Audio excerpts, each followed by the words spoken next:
What's going on, everybody? Welcome to Track 25, the Rivalry. I'm your host, The Rook, host of the TRAK podcast, followed by the analyst and the medical guy.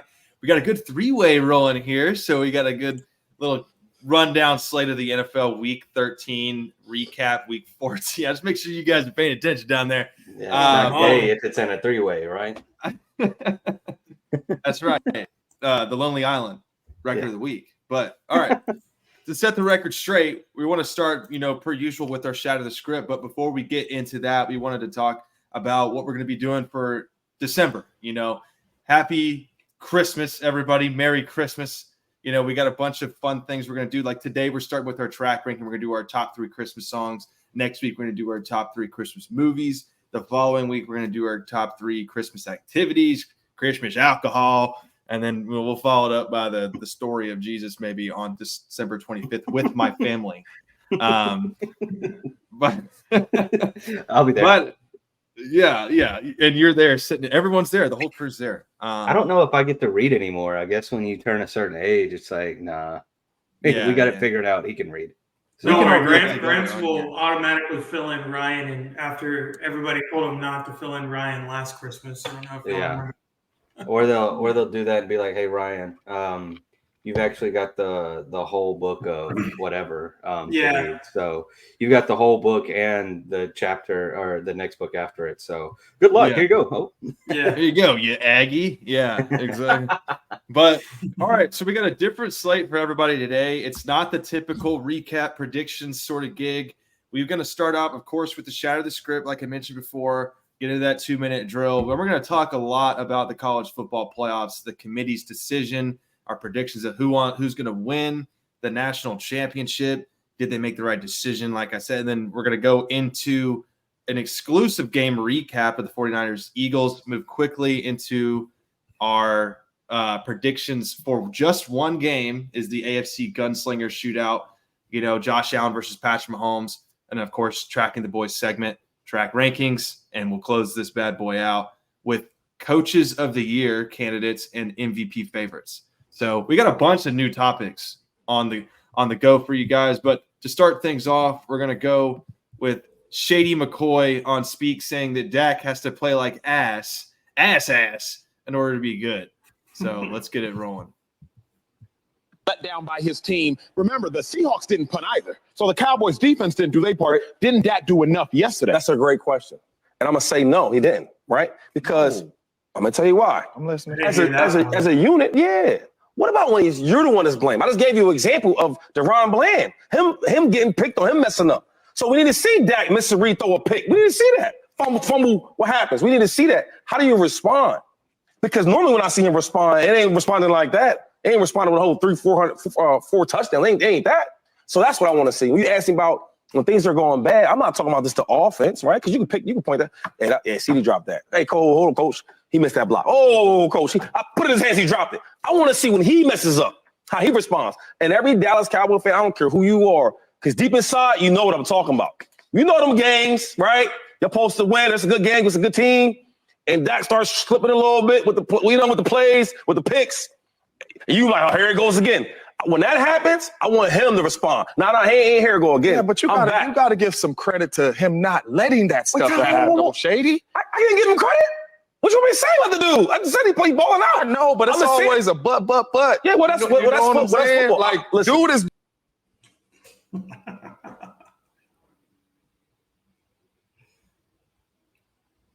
Hey, Jared, I think you're on mute, brother. You're on mute, brother. Thanks, guys. Sorry, new technology in the new house. I'm all over the place. I'm amped You're up just on Taco Fuel. You were going at it. Psych, you were speechless by that. Yeah, I was speechless, and I was saying there's always a but with LaShawn McCoy. And what's funny is when he talks about his MVP candidates later on that same week, he starts talking about non-quarterback MVP candidates that should be leading the charge after that piss-poor performance by Jalen Hurts on Sunday, which the same shit happened to Dak Prescott versus the 49ers. But I think it's real funny that when Dak impresses, he has to play bad in order for him to be good. He has to basically get shit on and then him go in the press conference go, you know what? That's on me. And as far as I know, when I've watched Dak Prescott, I don't know, I think 8 years now, he's always been the one to accept responsibility first. And that new video that just came out on NFL Films talking about, hey guys, I need more out of you. I didn't do my best on that, not that I didn't do my best, but hey, I struggled on that last one too. I'm tired too, but I'm going to push it with y'all if y'all push it with me. That's the kind of quarterback Dak Prescott is. But what is y'all's, Brian, what is your Shatter the Script moment here with Shady McCoy? I just think it's funny while he's like talking about how Dak needs to, or like how he's screwing up, or like we want to see him screw up. His stat line on the bottom is last 5 games, 1,600 yards, 16 touchdowns, and 1 interception. And he's like, I need to see Dak screw up. And it's like, well, this year he's not doing that much. In fact, your quarterback that you're always praising that looks just as bad against the team that made Dak look bad too, he looked awful as well. So it's like when you watch Dak, how he's been playing the last couple of weeks, it's just a constant moving of goalposts that is just it becomes crazy when you just talk about a Dallas Cowboys quarterback. The movement of goalposts and then the picking up of excuses for everybody else just drives me nuts. It's like, oh, his defense gave up 35 points and we had 41, and all of it was because Dak had 4 touchdowns. All of a sudden, Dak needs to screw up. But last year, we were talking about how Dak screwed up too much. So what do you want from the guy? You want him to throw 17 interceptions? Like he's balling out right now. Just give him his credit. Give him his flowers. And then the medical guy, your Shatter the Script statements. Yeah, no, I agree with both of y'all, and the goalpost thing is becoming extremely evident as he's been playing so lights out here lately. But I mean, if we look at a season in a whole, if you want to talk about like things not necessarily going correct, I mean, the first 4 games, like when things weren't going correct, he was still playing okay and still managing to get wins outside of 2 games really. And then, I mean, if you like. Ryan brought up the point about in the 2 games where the defense played an actual competent offense, right? Mm-hmm. They didn't play very well. And what happened? Dak stepped up. And so I don't, there's not any basis or any weight behind what he's saying. It just seems like it's that hater mentality. It just seems like you're trying to find something and just reaching for just loose ends that aren't there. And so to me, it just doesn't make sense. It's kind of like when we send in our group text, our Twitter chats or X chats or whatever. It's like, hey, if you just need clicks, just say it. Because that's what it's starting to look like. It's like the dude goes out there and literally wins the game. Running game is minimal. Run blocking is minimal. Wide receiver separation percentage of the Cowboys is bottom 10. Defense, when they play good teams, doesn't necessarily show up the whole game. And so like he's essentially almost having to play perfect. And so when you say like, oh, I need to see him when the stars aren't aligned, when everything isn't going well. I mean, when you score 21 points and a half and you're losing, that doesn't seem like everything's going right. And I mean, there were 3 or 4 different drops in that game that also could have happened. Those aren't going right. Because if you look at it, Dak could have had even on the Kevontae Turpin play where he jumped up, made that crazy catch. If you watch the film, Michael Gallup was standing there wide open on a comeback route in the end zone. And so it's just certain things like that. CeeDee Lamb missing that one absolute missile that Dak threw. Yeah. I mean, that could have easily been a 6 touchdown game. And it's like, it's very nitpicky, very cherry picking stats, or moments and stuff that seem to come with not only that program, but especially LaShawn McCoy talking about it. Like, it just doesn't make sense. And it's really hard to hold any type of weight with what he says when he talks about Dak and the Cowboys. So it just doesn't make much sense to me. And it's frustrating a little bit. Yeah, no, 100%. And I think it's funny that you mentioned, not like things not going right or whatever for the defense, and you see them score 35 points the day before this show was aired, on the Speak show was aired, and they start saying, I want to see him when things aren't going right. And it's like, well, they scored 40 points. You want to play defense too, or where are those points coming from? You want to man down DK Metcalf as well? Yeah, you want Dak to go out there and try and man up on Zach Charbonnet over linebacker, and it's like when we joke and we're like, "Be better, Dak." It's like, be better, Dak. It's like, come on, be better, throw it better. Like, come on. Exactly. All right. Time for the 2-minute drill presented to you by The Medical Guy. We got injury updates every week, plus exclusive video analysis of high prioritized injuries, just like the banner says. And then to follow, we'll have the DB list. But The Medical Guy, take it away. Perfect. We'll get into a 2-minute drill real quick. I'll go through these injuries, and then we'll go over like the Rook said, we'll go over a little injury analysis video. First, we're going to start off. Marquise Bell had to be removed from the last game with a heel injury. That's kind of one of the two weapons that are on that offense. AJ Terrell, concussion out for the questionable for the Falcons. Amari Cooper, concussion as well, and he's also coming off that rib injury. Christian Watson, as we saw in the last game with the Packers, kind of pulled up on the last play. They said it was a hamstring injury. I didn't read if it was the same one from earlier in the season, but for those explosive and fast twitch guys, especially receivers, just kind of keep an eye on that. One big one was Tank Dell, the fibula fracture. I would have done the video analysis over this, but you really couldn't get a good video of it. However, it comes to question why the hell was someone who's 5'7" and 160 pounds in the middle of a scrum on a run play, especially since they're so, he's so key to that offense. But he had fibula fracture, had to have surgery on it as well. Trevor Lawrence with an ankle sprain, we saw that. I don't imagine he'll miss much time, if any. Christian Kirk with the quote-unquote groin injury.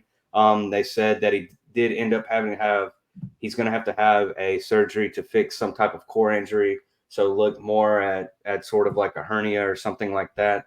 But it definitely, any guy that sees that knows exactly what happened, and it didn't feel great. And unfortunately, he wasn't just able to shake that one off. Puka Nacua had an AC joint sprain. They're expecting him not to miss too much time. Hopefully not for my fantasy sake, and hopefully he comes back and puts up a game like he did last week. And I actually put him in my lineup. So Ramondre Stevenson, he's high ankle sprain. He'll be questionable and whatnot. So get ready for all you Ezekiel Elliott haters, because he's about to be in the game.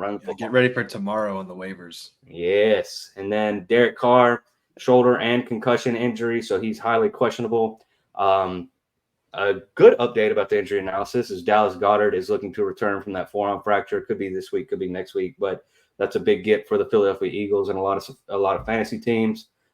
Next, Kenny Pickett, he had a high ankle sprain. He actually had to have the tightrope surgery, which is what Tua had his last 2 years at Alabama, where basically kind of sounds like it seems. They go in, they have the surgery, that syndesmotic tissue between the tibia and the fibula and whatnot, kind of going higher, like lower leg, I guess, higher ankle, which is why they term it high ankle sprain.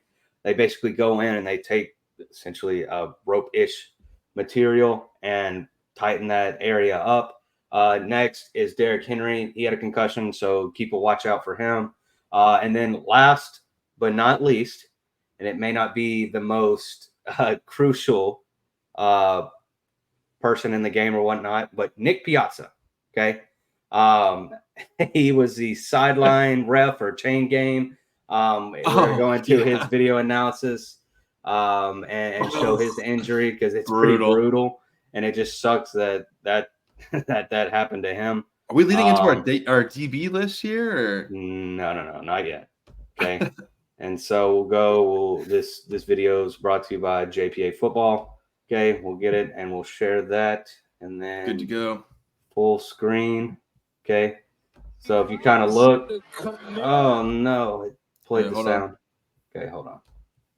Okay, let's go here. Okay, sound. Sorry. There we go. So I have it slowed down, but if you see Alvin Kamara crashing the guy in the yellow striped shirt, and you'll see, all right, boys. The leg/knee is not supposed to go that way. And someone that could end up on the DB list in other circumstances, if we didn't have as many as we already did, is Alvin Kamara. Because normally you get up and you're like, hey, want to help a dog out. hey, you doing all right? He looks down. He's like, oh, shit, I can't help him. So he kind of just turns away. But yeah, Oh, going dude, into that, he was in agonizing pain. and going into that injury, Jeez. so what he had is it's similar like what Nick Chubb had earlier in the season. Okay, he had a knee dislocation, and what I'm seeing is a fibular fracture as well. Okay, so I know there's a lot of reports coming out about how like basically with that injury is making sure all the vascular structures and the blood supply structures are okay. I know a few years ago, the tight end from the Pittsburgh Steelers, Heath Miller, had kind of the same injury. And so if some of those are compromised or not caught quick enough, it could get as intense as, loss of limb, drop foot, stuff like that where you don't, it ends up having further repercussions and further consequences than just, ligamentous damage. And so getting the report to hear that was that he had all that back was great. I know it's not a player necessarily, but that's probably one of the more gruesome injuries we've seen from like a sideline. Usually they get hit and fall over and stuff like that, and like superficial injuries. But seeing that's pretty bad. And that's going to be, especially for it seemed like someone who might have been a little older, that's going to be a pretty gruesome recovery process.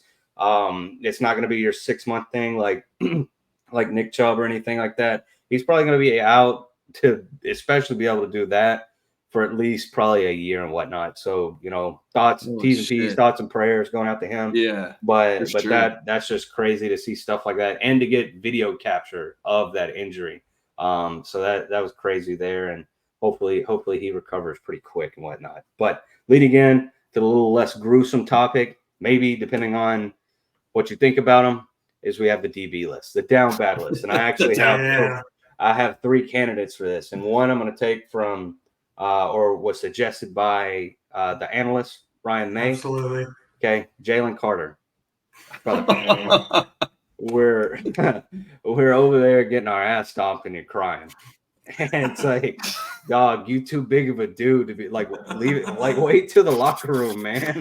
Like, get in the locker room and cry. You got Nick Sirianni coming up and being like, hey, dog, what's up, man? It's like, you're in an NFL game. And it's like, save it, dude. And it just, hey, Bubba, you're making millions. Yeah, it's okay. Not to say anything about him, but like that looked pretty soft. And then for him to go on Twitter and say whatever he did and whatnot, it was a very down bad look. And so that was one of them. My next one is going to be Florida State University. They're on the down bad list, not because of their own doing, but what the college football committee did, who I also have on the down bad list. So it's just tough to see. It was really what was tough and could get and really qualify them for the down bad list is when you had the ESPN camera crew in there like filming Florida State with the coach and all their players, and it's like number 4 Alabama, and you just see Coach was it Mike Norvell or whatever? He's just like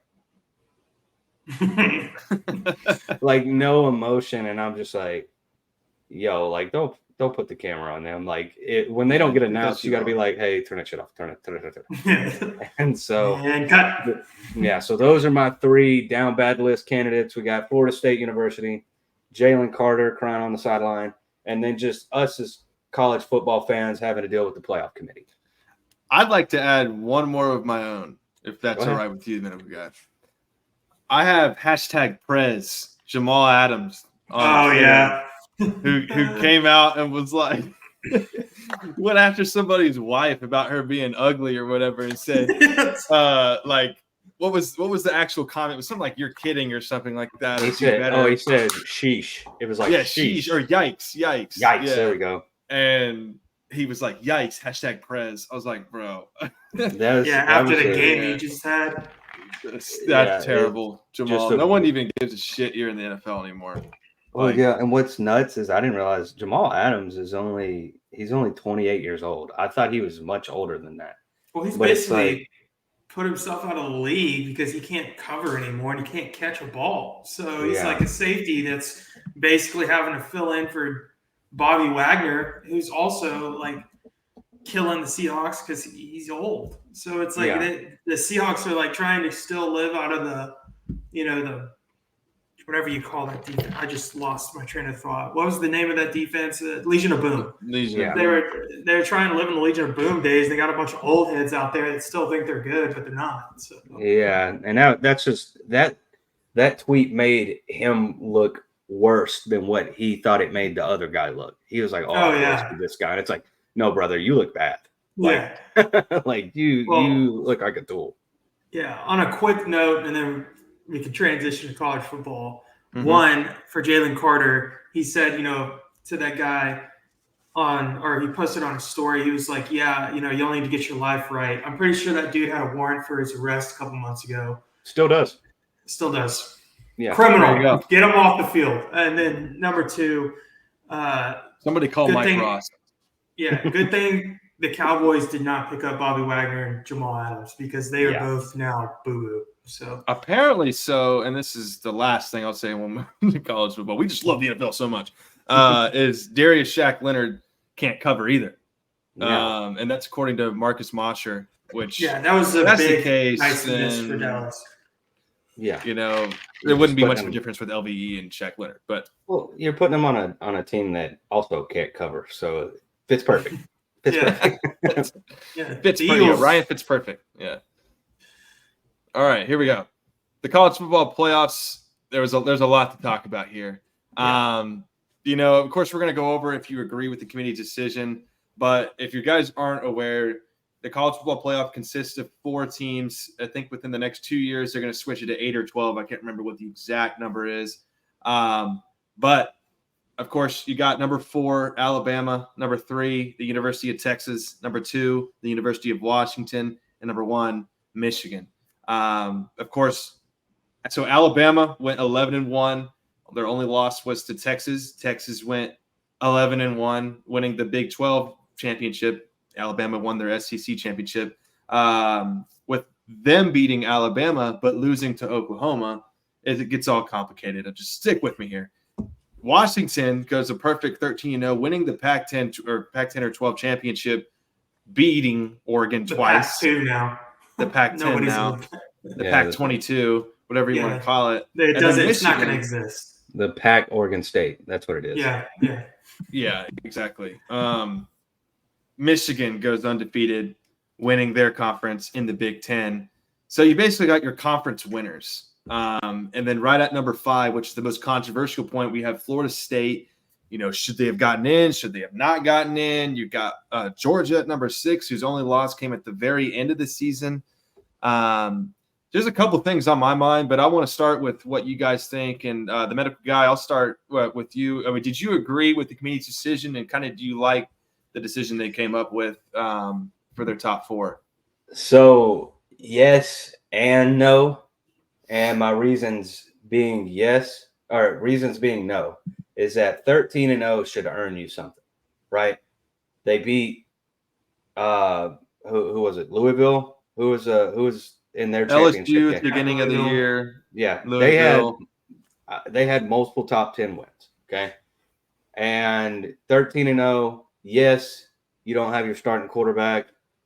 You're gonna get your backup back, and it's tough to see and the problem with the committee is you have 5 conferences, right? You have Power 5, P5 conferences, but you have 4 spots. So that's the odd part about having this playoff.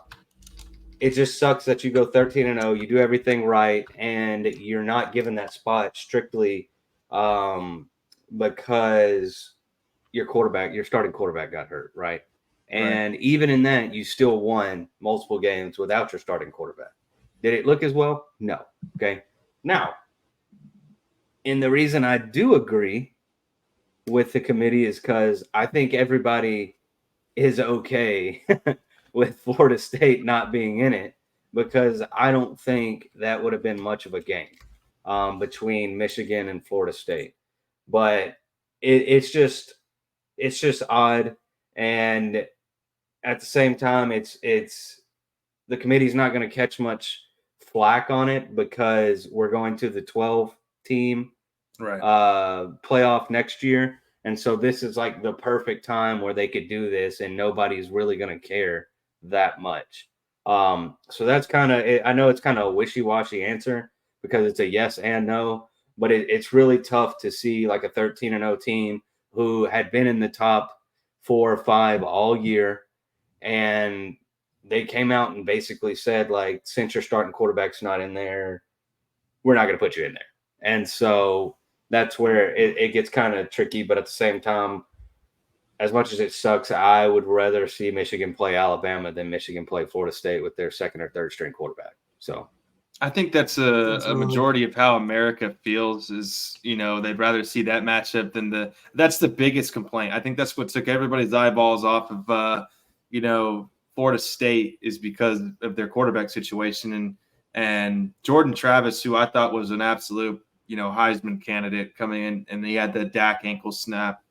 You know, he put out a tweet, and it was pretty devastating to read, just basically being like, look, I hate that the committee would make this decision and it reflect upon me being injured, and I blame myself. And I was like, yeah, somebody needs to give him some T's and P's. But you know, if A&M back in the day would have won against Alabama with their backup quarterback Calzada like we did, but we were 10-1 or 11-1, I would say you're kind of, or undefeated, I should say, in that scenario. If you want to apply it to that, I would say they should get in. But would I think they were going to win the whole damn thing? No. I would say they had the least chance out of most other teams. And then to kind of close out here, I'm trying not to have an SEC bias because I've watched a lot of Alabama games this year, and they really haven't impressed me until the final 3 or 4 games of the year. And even so, there was a game in there like Auburn that was played, and it was a brutal game. They won off. It was my heave of the week like 3 weeks ago because with 30 seconds left, he ended up throwing a missile to the back of the end zone to beat an Auburn team who just got railed by New Mexico State the week before. You know, and then you played A&M close. You played some other teams close. I mean, hell, they just weren't convincing. Close. It's like when you're in fantasy football and you're trading for a name, not for value.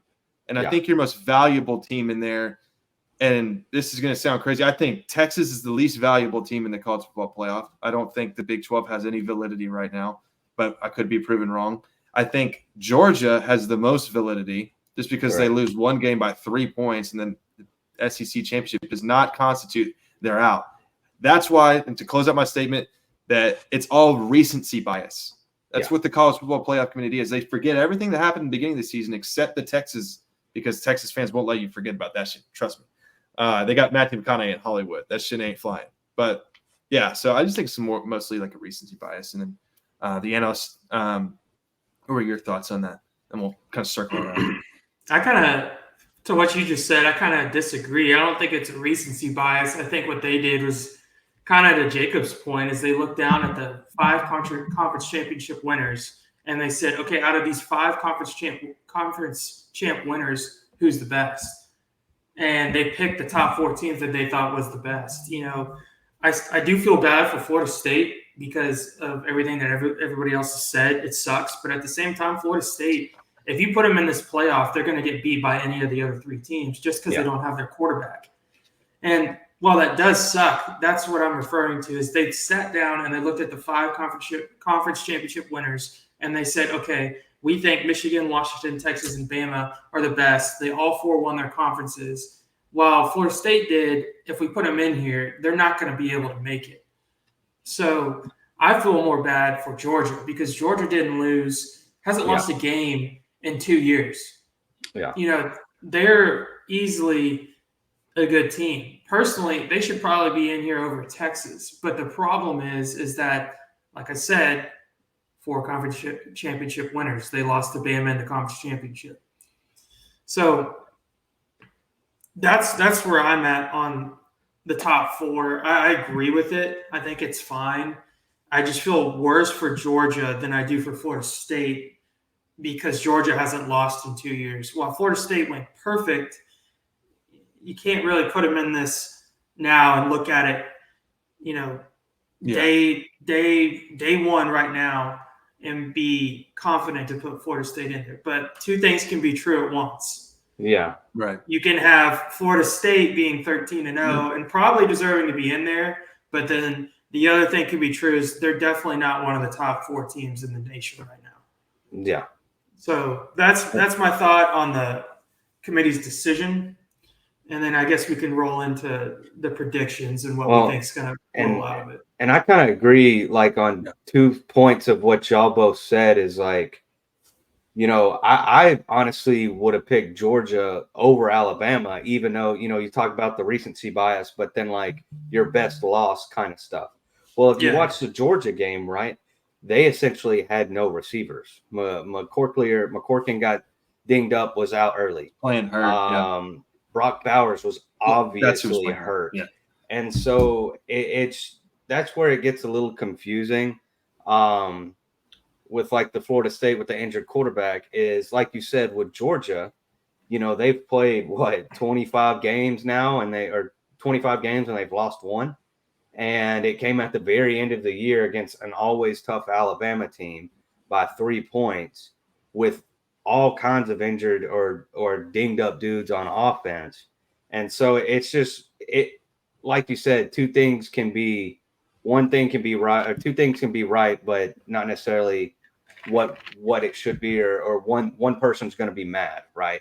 And so that was just a tough thing. I mean, I'm more of a Texas fan than the rest of the team, so I like Texas being in it, but it's also a massive market, so you know they were going to be in it. Yeah, and that's I personally would have liked Georgia over Alabama, but that's where I agree with both of y'all. Like, the recency bias, and, you know, 1 thing can happen, 2 things can happen, and still one side's going to be mad at it. So, yeah. And see, I think, I don't know, not to cut you off, Jared, but I do think Bama should be in this.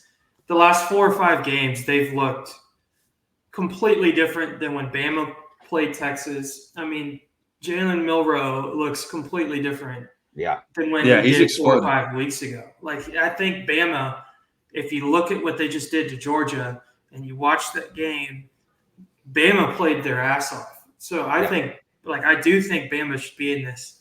The one that I would be willing to take out is Washington. I just look at Washington and I look at them at 13-0, and I'm just like, I think everyone's ignoring it. But, you know, they've played. Struggled. Yeah. Well, they've struggled the last 7 weeks, and they barely beat Oregon. And Oregon's another one. And I guess that's where we can start talking about the 8-team playoff or the 12-team playoff. It's like that's the college football committee has basically put them in a hole where if you're picking 4 teams, it's extremely hard to pick 4 teams every year, because we have the same conversation in December every year. It's like, you know, you have all the fans trying to pick who they think is the number 1 team or the number 4 team, and it's just hard to pick 4 teams that are, because there's usually 6 or 7 that have 1 loss. Yeah. So, and Liberty. Hey, Sam Houston almost beat them. Yeah, they struggled against Arizona teams. Washington did. I think that's the team everybody's kind of turning their eyes from. But I will say, before the committee made their decision, I was talking off air and saying that the committee has no way at all to make this right. There's no possible, because of the format itself, because there's only 4 teams, there are always going to be teams that are more deserving that should be in that aren't. You know, maybe it had been an injury. It's always been a broken system. 1 loss, you're out, you know, for most teams, especially early on, because eventually you're going to count that. You're going to get another L. But if you give everybody a chance, or at least the most qualifying teams a chance at 12 teams, like it's going to be next year, that makes things a whole lot interesting, because you're going to have your conference champions through 12. You know, and it's going to be a lot more exciting, and they're going to make the right decisions. But let's give our predictions for the college football playoffs itself. Who do y'all think wins the national championship? How do you think the bracket will play out? I'll start with the analyst first. Well, I was just going to make one more comment on how the 12 team would be nice. The 12 team is going to be nice. I just had this on my notes. Wanted to share. Everybody can wait their turn. The 12 team playoff will be nice, because if you have 8, you're still going to be dealing with like 1 or 2 lost teams at the 8 spot. But if you get down to the 12 teams, you're going to be fighting with teams that are either 2 losses or 3 losses. And what's going to be nice about that is that a lot of those teams in the 12, 13, 14, 15 range, those are teams that are going to be have played each other, and you can pick off of head to head. Yeah. So that 12 team will be nice because it will be easier to pick like who's in, who's out. So anyway, moving on to predictions. Michigan playing Bama. I'll go ahead and start with my prediction. All you need to do is go pull up how Michigan reacted to having to play Bama. I don't know if y'all saw this video, but during the playoff committee selection, Michigan gets picks first, and they're all hooping and hollering and getting all excited, and as they should. They're number 1 in the nation. Washington goes next, so they're like, okay, yeah, Washington should be there. And then they see number 3, Texas, get picked, and they're like, oh yeah, good for UT. Who are we gonna play? Florida State. We're gonna get Florida State. They're gonna put them in. And then they go at number 4, Alabama, and you literally see the entire room just get vacuumed of energy, and you see people put hands on their heads, scratching their heads, leaning back in chairs like, oh shit.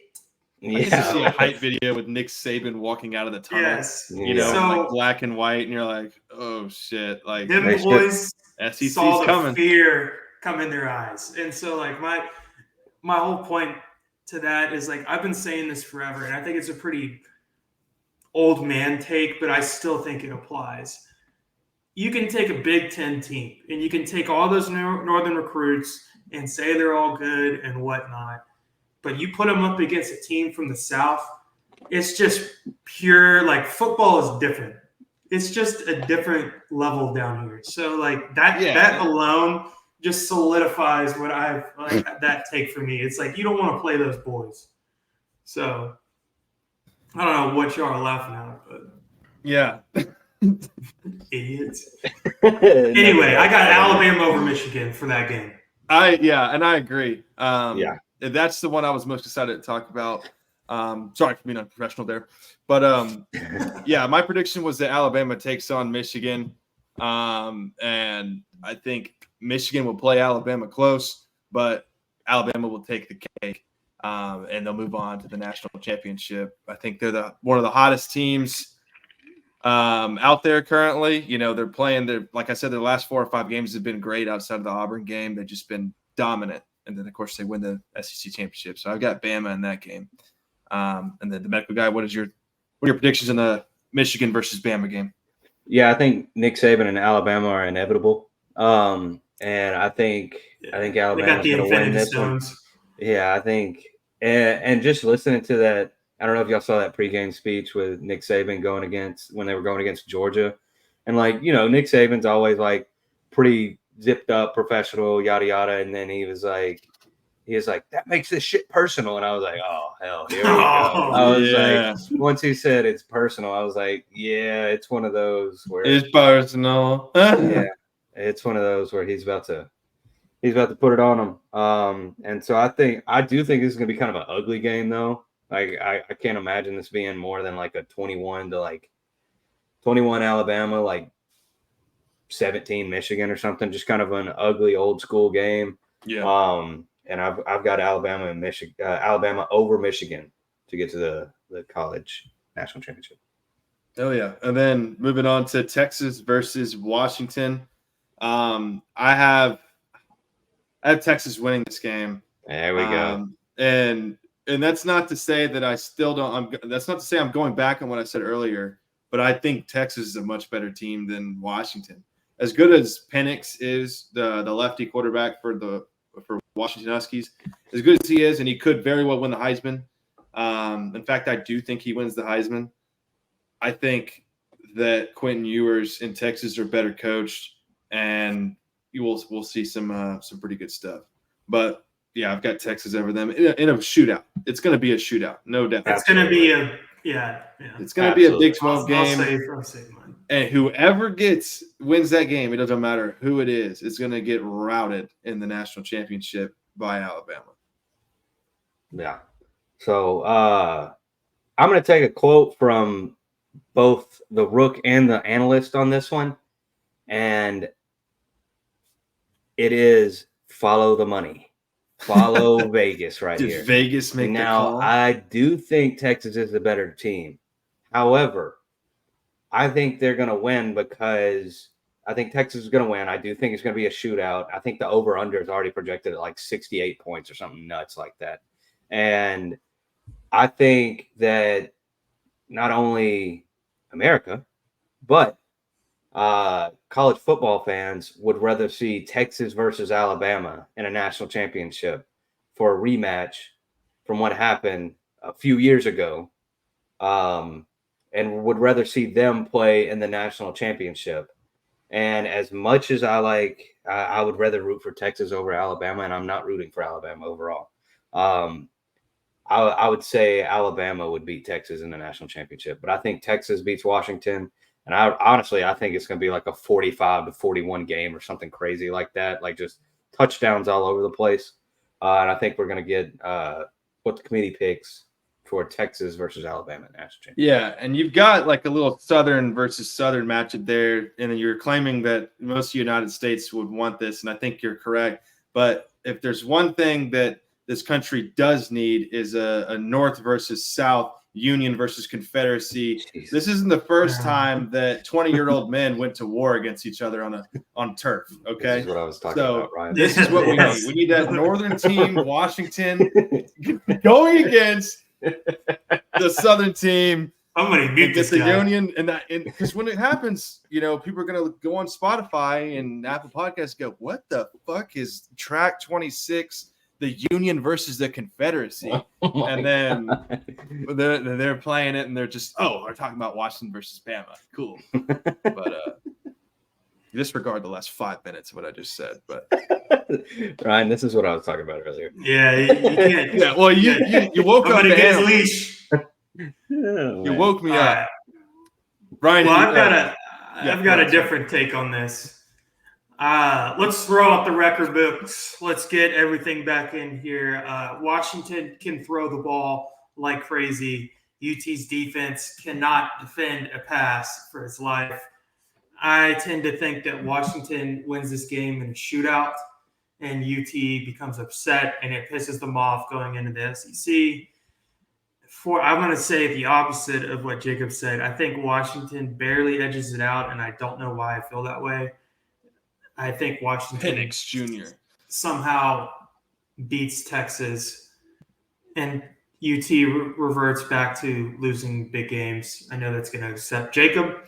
And then I'm going to say Bama plays Washington, and then Bama literally beats the ever-loving hell out of Washington by like 35 points, and we have another bummer college football playoff game.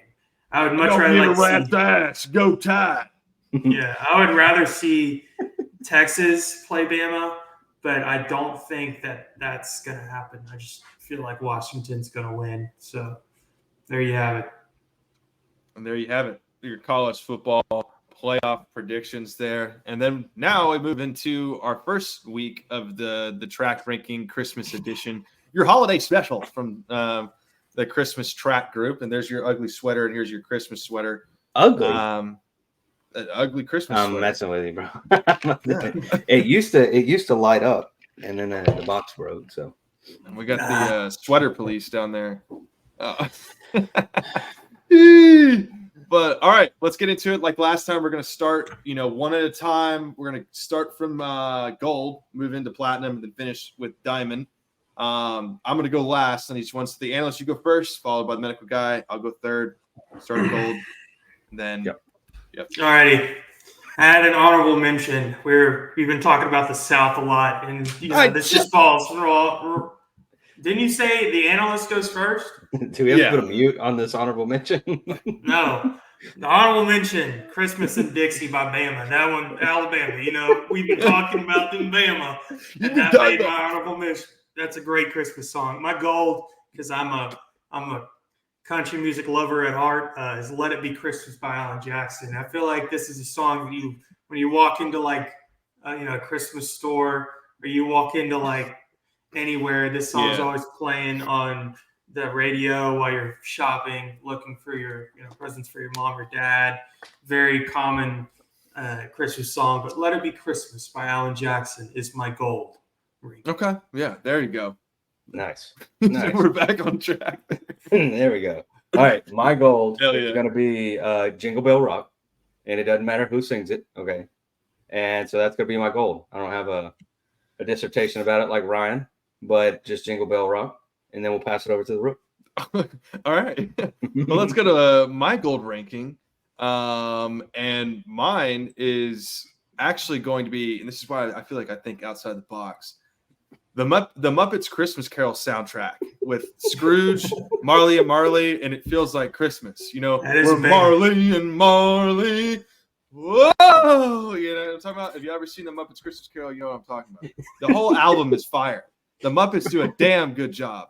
They do. They do a damn good job. That's Bob like Cratchit. three. That's like 3 pods in a row where you've thrown out the Muppets or something like that. Yeah, last week it was Justin Herbert compared to Kermit the Frog as Bob Cratchit. This week it's the best soundtrack known to man in Christmas history. Yeah. All right, Ryan, I'll pass it over to you for platinum ranking.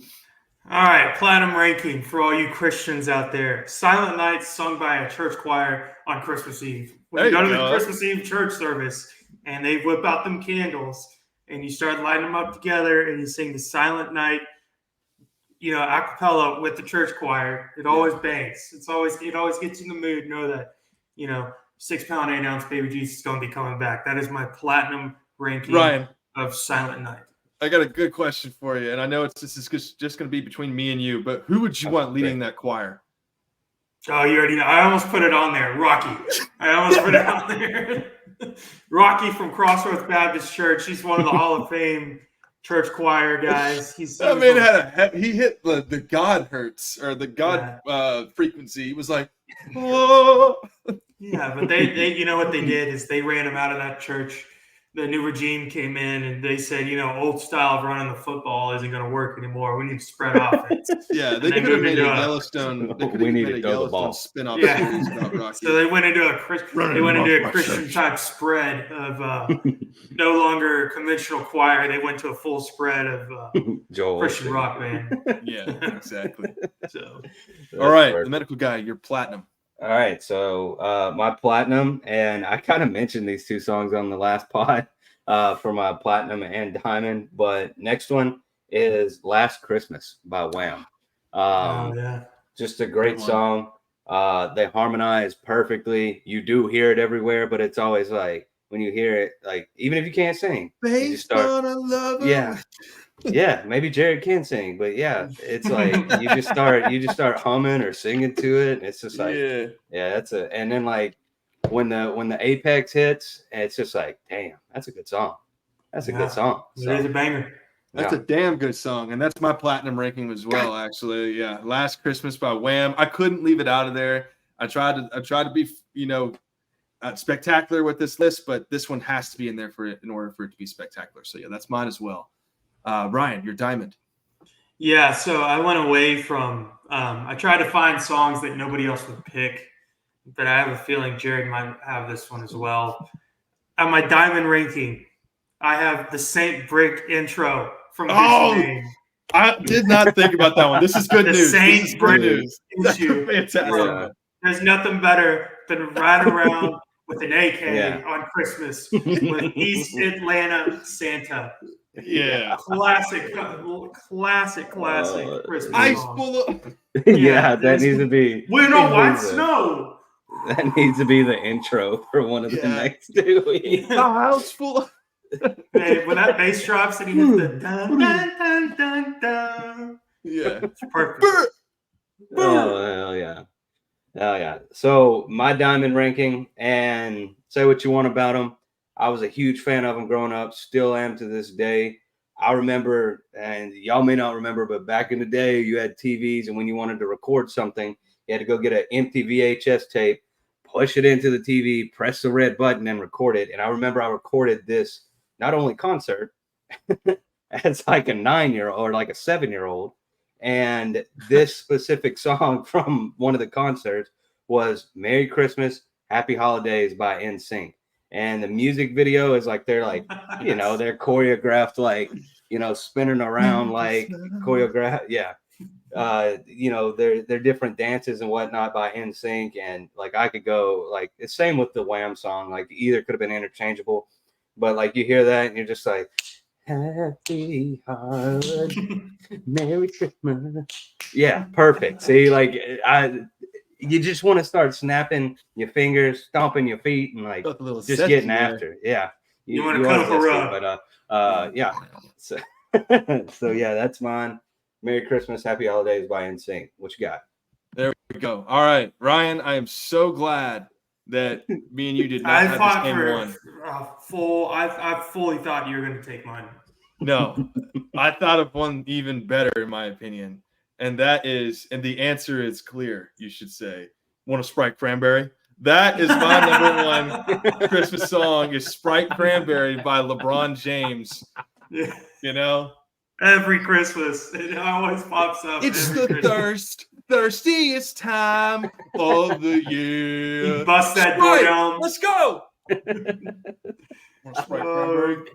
Dang. Every time it pops up, like you'd be watching an NFL game, whatever, and every time it pops up on the screen, I just laugh because I've seen so many different stupid memes. All right, sorry, y'all. We had to go on pause there for a second, and we were laughing so hard we almost pissed ourselves. But yeah, we were just talking about Sprite Cranberry. My computer was about to die, and we are back on track. That was our track ranking, our top 3 Christmas tracks. Next week, we got our best 3 movies. Those your gold, platinum, diamond. And now we'll move it to our NFL exclusive game recap, 49ers versus the Eagles. This will be a little quick recap of the game, and then we'll move into the 2-minute drill with the analyst. All right, let's go. I'll start off a little quick brief recap. We'll move to the medical guy, and I'll follow up to the analyst. I thought this game was going to be a huge measuring stick game against how we fared with the Eagles, which explained perfectly why the game the first time in Philadelphia was as close as it was because, well, the 49ers blew them out too. And it was not close. It was not pretty. There was 2 good drives by the Philadelphia Eagles at the beginning of the game that were very convincing. I thought that Jalen Hurts was playing outstanding in those first 2 drives and that they looked ready to play, and the 49ers didn't even look close to ready. And then all of a sudden, things changed. And that's all I know how to explain it. I mean, you look at Brock Purdy's passing chart, and I don't want to take all the points, but you look at his passing chart and you're like, how the hell did they put up 42 points? Because everything's under 10 yards. Debo, I saw his highlight film everywhere on social media. Well, it was all at the line of scrimmage and under 6 yards downfield. He just exploded for run after the catch. And then now they want to screen Brock Purdy for MVP, but that's a different subject. We'll get to that towards the end. But yeah, I thought the Eagles talked that smack. I'm sorry, flip that. The 49ers talked that smack, showed up in black, brought out the beanbox, started beef before the game, said they were going to whoop their ass, and whooped their ass in the game. Yeah. And they did the same shit to the Dallas Cowboys. So I have to give mad, as much as I don't want to, I have to give mad respect for the San Francisco 49ers. That is the Super Bowl favorite right now. They're the most complete team in the NFL. But that's my quick recap. I thought Jalen Hurts, but I haven't seen a quarterback really play well against the 49ers except I guess you can argue Trevor Lawrence and Kirk Cousins. Kirk Cousins was the main one. Yeah. But anyway, medical guy, your recap. Yeah.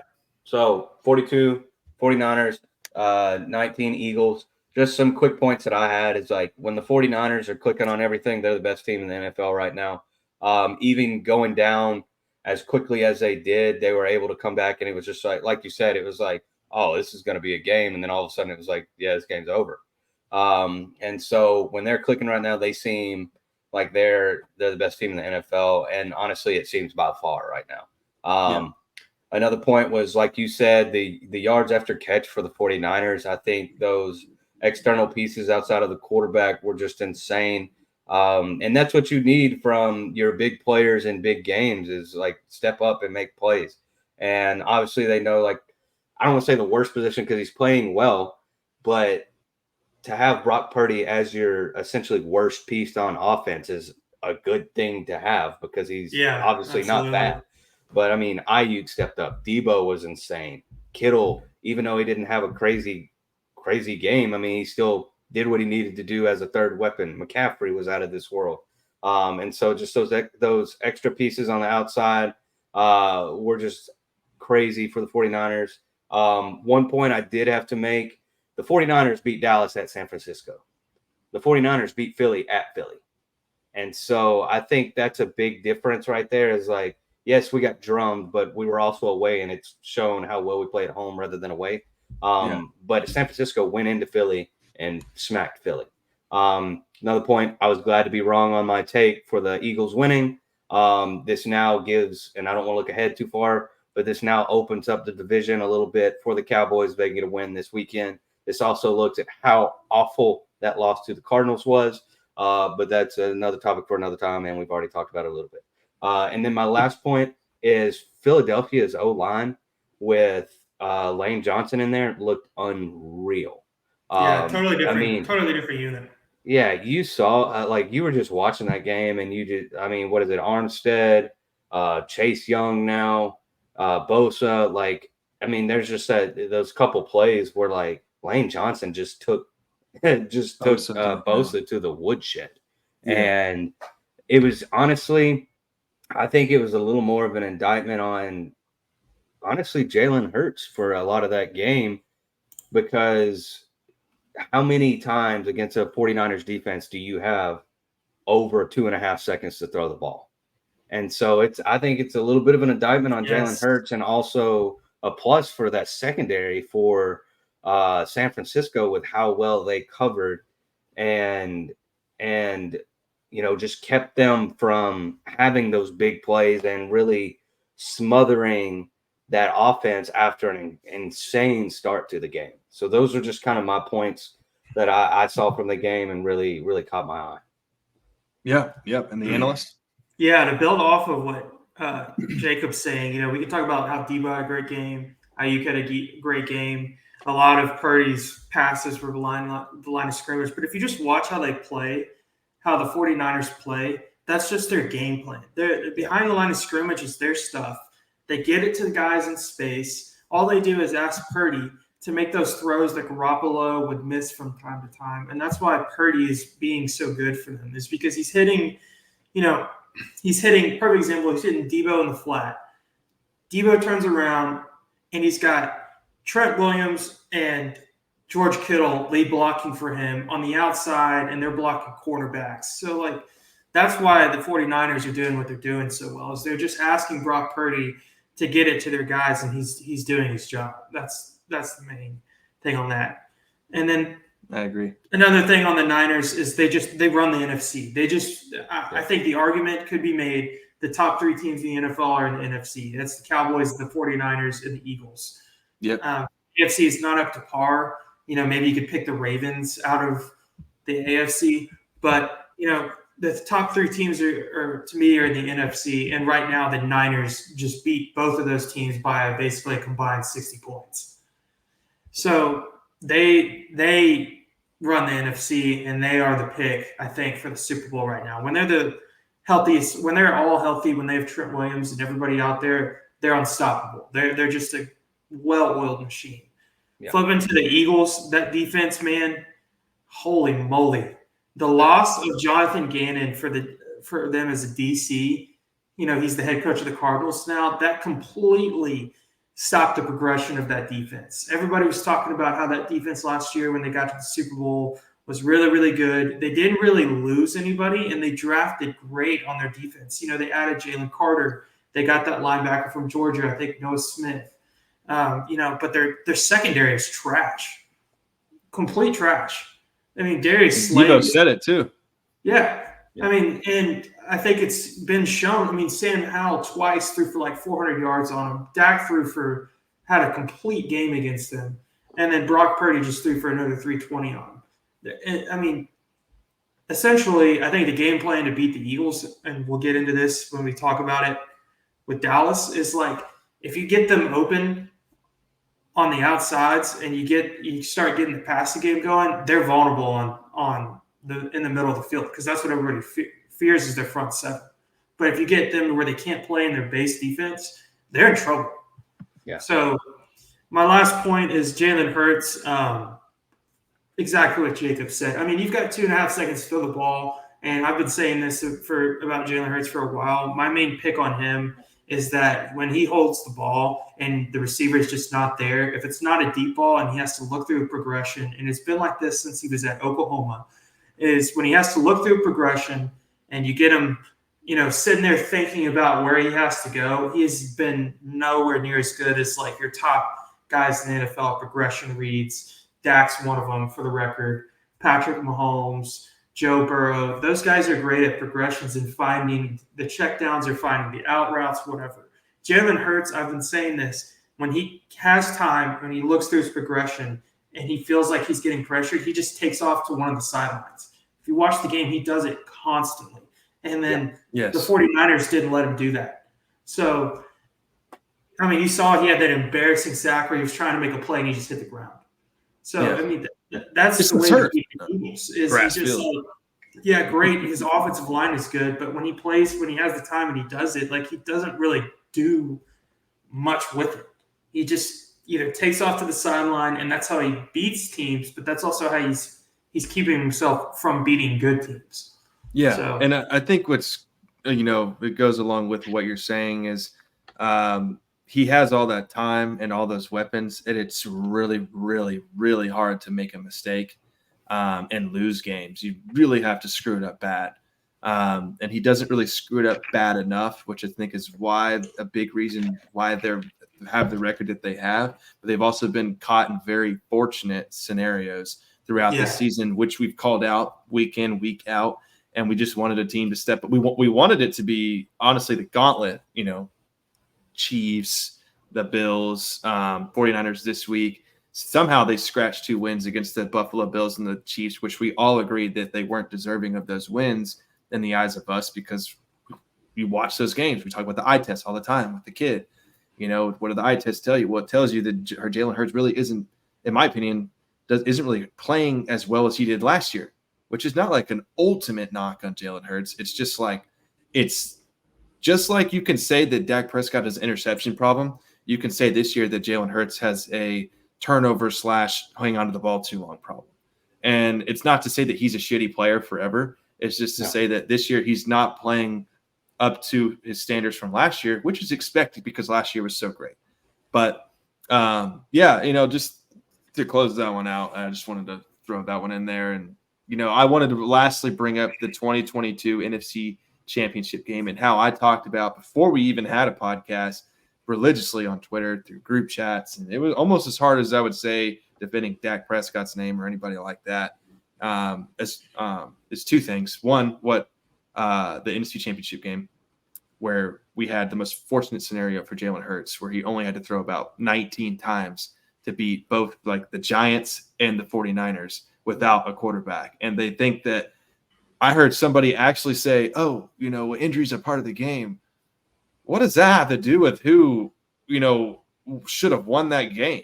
The 49ers have no quarterback, and you're like, injuries are part of the game. If the Dallas Cowboys were in that same game, they'd be yanking at that chain. God, they didn't have a quarterback. But since it was the Eagles, it was bad. But the second one was, this is what Aaron Rodgers was talking about Dak Prescott versus Jalen Hurts, is that Dak Prescott is playing the position very, very well. And I'll just leave it at that in the very condensed format because I'm rambling on. But well, I mean, you could also add Brock Purdy, and I'm not afraid to say, like, I still have my concerns about Brock Purdy because he's young, but you could even say that about Brock Purdy. He's playing the position well. Yeah. He is.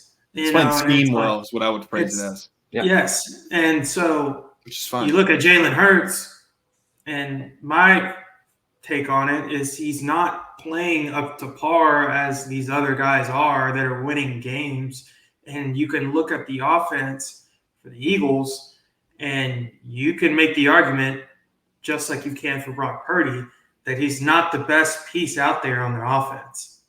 He's not. So you can make the argument that DeAndre Swift is the most pivotal piece of the offense for the Eagles if you watch the games. Swift makes that offense go, and so does AJ Brown. And And I mean, you've got 3 possible Hall of Fame like linemen. Like people forget about that. Is like, and you just saw. I mean, it's similar like when Dallas doesn't have Tyron Smith playing at the level he's playing at. It's like you see an immediate drop off in that O line when like Lane Johnson's out or Jason Kelsey's not playing well. And I mean, you can make an argument that like he may not be a top 8 player on his team. And if you consider, especially on the offense, if you consider O-line included. Yeah. I mean, you could make that argument for the 49ers as well. They lost those 3 games in a row. Trent Williams was out. So if I had to condense it into 3 on those 3 teams, who the most valuable player on each team is, in other words, who is the engine of their offense on each team? For the Eagles, I would say it's A.J. Brown. For the 49ers, I would say it's Christian McCaffrey. And for the Dallas Cowboys, I would say it's Dak Prescott. It's solely Dak. If we lose Dak, it's an oh shit moment. Because there is no run game. There's only one person that is getting a shit ton of targets because of the quarterback, and it's CeeDee Lamb. CeeDee Lamb's getting he's very close because he's getting open all the time. But Dak is the engine that drives CeeDee Lamb. But then you get, A.J. Brown with a lot of these run after the catches where you're catching it over the middle of the field. Then it's where CeeDee Lamb's getting open, catching the ball, not doing too much rack, but sometimes popping up because he's such a great player. But you can just kind of tell from the eye test, in my opinion, that Dak Prescott is engine for the offense. And I'm not trying to like gargle his nuts here. This is what my eye test tells me. I feel like I'm a smart analysis here, but anyway. I mean, you could say that people can be biased, but I mean, feel like I've watched more football this year than I have ever in a long time. And like, I've watched the Eagles and I've watched how they pissed me off, how they've won these last couple of games. Y'all know, I mean, I can't stop bitching about it. But I've also watched how the 49ers play, and like I'm not saying, and you can make the argument the last couple of years that Garoppolo was good enough for the 49ers and Trey Lance couldn't make it, but any quarterback that they've thrown in that piece has been serviceable. But Brock Purdy's the best at it because he's making the throws that Garoppolo couldn't. Yeah. If we threw that hard we threw anybody in the Cowboys offense, I'd be a little concerned unless their names were Mahomes and Burrow and Allen. Like Herbert, maybe. Yeah. And the only reason nobody will listen to a word I said if you're not a Dallas Cowboys fan is if you're not a Dallas Cowboys fan. I just don't want to hear it at this point. Because you're like, oh, he's a Cowboys fan. Disregard what he just said. Well, I feel like I'm pretty objective. And the most objective person in the history of objectiveness is sitting behind me in the living room right now, eating his dinner. And that's the kid, So anyway, let's move on to the 2-minute drill, and then we'll go into your Russell Wilson passing chart and our AFC Week 14 game prediction. But go ahead, man. I don't have Russell Wilson's passing chart this time. I've got a new wrinkle in my Scared to show it? No. I think he had 3 interceptions against the Texans. I was going to say, this is the worst. Yeah, this is a good week to have it. I can pull it up for us, and it's probably exactly what I've been saying for the last couple of weeks. It'll probably post on the old Twitter. It'll probably cause Jared's screen to go black again. So yeah, just sitting there. Wow. So I'm going to run through some stats, and I'm going to have Jared pull up the Twitter thing because I'm on a different computer that won't allow me to be on Twitter. So anyway, here we go. I got Nico Collins.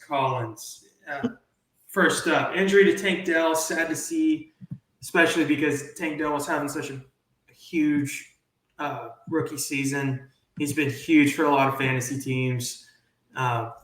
Jacob mentioned his injury earlier. That really sucks, but Nico stepped up big time. He's had a couple of flashes in a pan this year, but he had 9 catches, 191 yards, and 1 touchdown.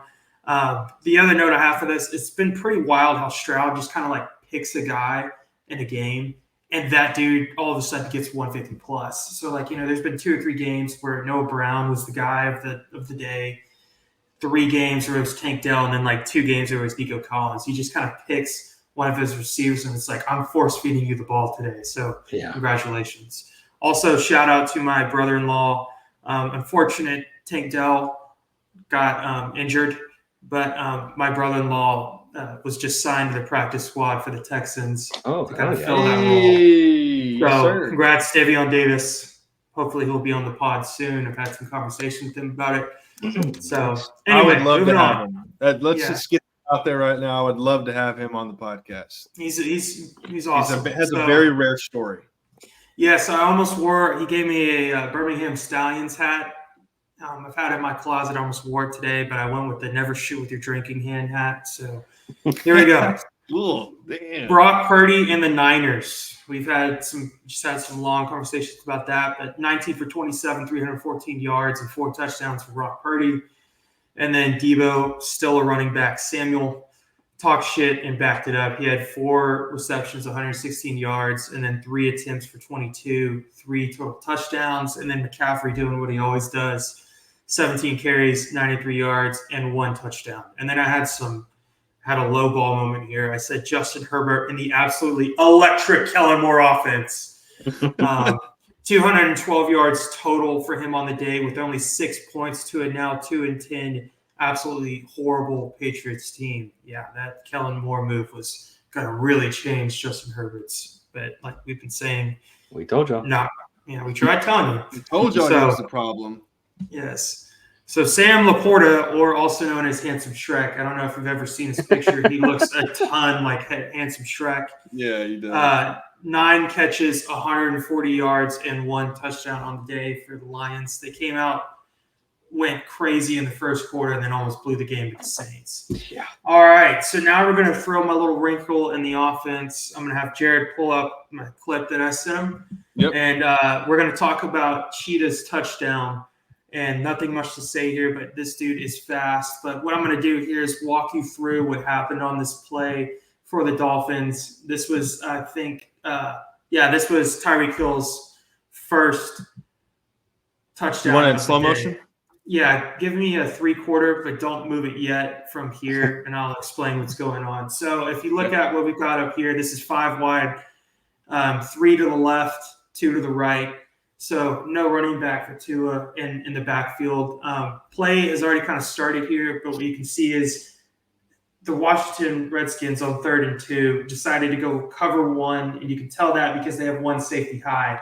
And then on the rest of the field, you can tell they're man down because they've got, press coverage on the top of the screen and on the bottom of the screen. They are man down because you can tell from the 3 receivers, they've got 3 guys on top of them. So they're basically going to say, we're going to man you down right here on the 3rd and 2 and just send 4. That linebacker in the middle is kind of just playing a spy on Tua, making sure he doesn't get loose. But easy cover 1 concept, as you can see, like with the safety high. So the Dolphins on this play, they call your typical stick play. So this bottom receiver on the bottom is going to run a hitch. Tyreek Hill is in the slot right here, right on top of that 20. He's going to run the fade. This is an easy route concept. It's ran in a lot of colleges. And then the inside receiver there, kind of your tight end look, your 3rd guy starting from the bottom to the top. He's going to run an out. And then a little bit different concept on the top. Usually your guys on the top are going to run like an out and an up. And that's what they do here on the stick play. So Tua, once you click play, Jared, I'll tell you when to click it to stop. Okay. Go ahead and click play. And stop right there. So as you can see, go back a little bit. The line call here is they got a 4 down front. So they're just going to say, back it up to where you can see the lineman. But you can see that the linemen say, okay, we got a 5 down front. We're just going to shade everybody right, zone block right. But in reality, they end up going big on – it starts off as big on big, but this is where this NFL technique takes over. And they start just pushing everybody right. That allows Tua to look up. And he's got 2, as Jared's pointing out with his cursor, 2 wide open fly routes because you've got the fastest team in the NFL running flies. So let that thing roll. You'll see Tyreek just break free, a simple fly route right over the top. And for some reason, the Washington Commanders thought it was a good idea to run a cover one concept on the fastest wide receiver in the league when they've been getting torched all year. So, question for the defense on that is what I just said. On third down, you go man down and you don't even send a blitzer. You think four against the speed you've got is enough? You've got to be kidding me. So Riverboat Ron. Yeah, the Commanders fired their defensive coordinator and just decided that they were going to give up 47 or whatever to the Dolphins. So that's going to wrap up my play of the week. This is a simple 5-man out stick concept that ended up in two actually wide open receivers for Tua, and he went with this guy Tyreek Hill, who's having a massive year. So hell yeah. Well, let's watch it. Let's watch the full play in motion. You guys can watch it for yourselves. Let's get it. Tua. See those two guys on the outs, got the fly route, easy money. You're not going to catch him, are you? No. Touchdown. What's the Selly though? Miami play. And then of course they hit the amusement park roller coaster Selly. Yeah, that's a good one. All right. Hell yeah. Love that. Love that. That's an easy play to start off for analysis. So once we start getting into some nasty zone concepts, we'll work our way in on that, and I'll be able to pull it up. So there you have it. That's the clip of the week for me, the analysis of the week. Film room. Welcome to the analyst film room. The all 22. Yeah. All these breakdowns, Look at Tyreek Hill. Look at Tyreek Hill right here. All right. Just gassing them up. Week 14, game of the week prediction. We've got the Gunslingers facing off the Kansas City Chiefs versus the Buffalo Bills. Buffalo Bills are at 6-6. Kansas City Chiefs are 8-4. Let's give our overall predictions on this game and why you think that. The medical guy, I'll start with you, and then I'll follow up, and the analyst will close. Give him a little break, drink a little swig of water. Cool. I had the spread at -2.5 KC. That's the last one I checked before we got on the pod. And so I think I'll go ahead and give my prediction first. I think Bills are going to win 31-28. Seems like when Bills play people for a second time, they figure out, hey, we know how to play football and we can score. So I think it's going to be a high-flying game, especially for like that mid-afternoon game coming on. The reason being, I think the Bills know these are must-win. Every game they have from here on out is a must-win. So I think they're going to be a little more amped up. I think it's obvious that Kansas City has more weaknesses than they've had in the past years, especially on offense, unless we figure out how to use or figure out who a number one wide receiver or just a number two option is outside of Travis Kelce. It's kind of shown that defenses are kind of shadowing him and really not allowing his yards after catch. I know in the past, if you've seen and what we like to refer to a lot of the tight ends that are good in the league are catching it and moving with it, right? Like your Kittles, your Andrews, your Kelce's, they catch it, get down the field. And I think they're doing a really good job of not letting him make those explosive plays and stuff like that. And so I think the offense is starting to show they've kind of got some weaknesses there. And it just seems they kind of stall out sometimes. The defense is pretty good. However, I think the Bills match up. The offense matches up against this defense very well, is because this defense likes to play pressure a lot. I think Josh Allen is gonna remain more calm, especially coming off a bye. And they're gonna, they've got a lot of weapons out there on offense with Gabe Davis and Stephon Diggs and now Dalton Kincaid. I still think that even if they're not running the ball necessarily great, I still think getting James Cook and the other running backs in space to make some plays, especially with those pressured looks, taking a running back against a safety or a linebacker or even a corner for that matter in one-on-one situation. I think James Cook wins that a lot. And so I think the Bills defense is good enough to win this game and keep them in this game and keep the Kansas City offense at bay a little bit. But I think the biggest takeaway is going to be the Bills, given what the defense takes them and being good against the pressure that the Kansas City defense puts on them. Because we know Steve Spagnuolo likes to bring pressure, especially in high leverage downs. Yes. And I think just making those plays against that defense is gonna give the Bills their best chance to win. And so I have them Bills winning 31-28. Oh yeah, well I have a similar prediction to you.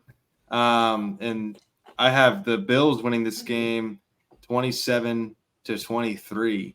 I think this is a must-win game for the Bills, and I think they'll play like it.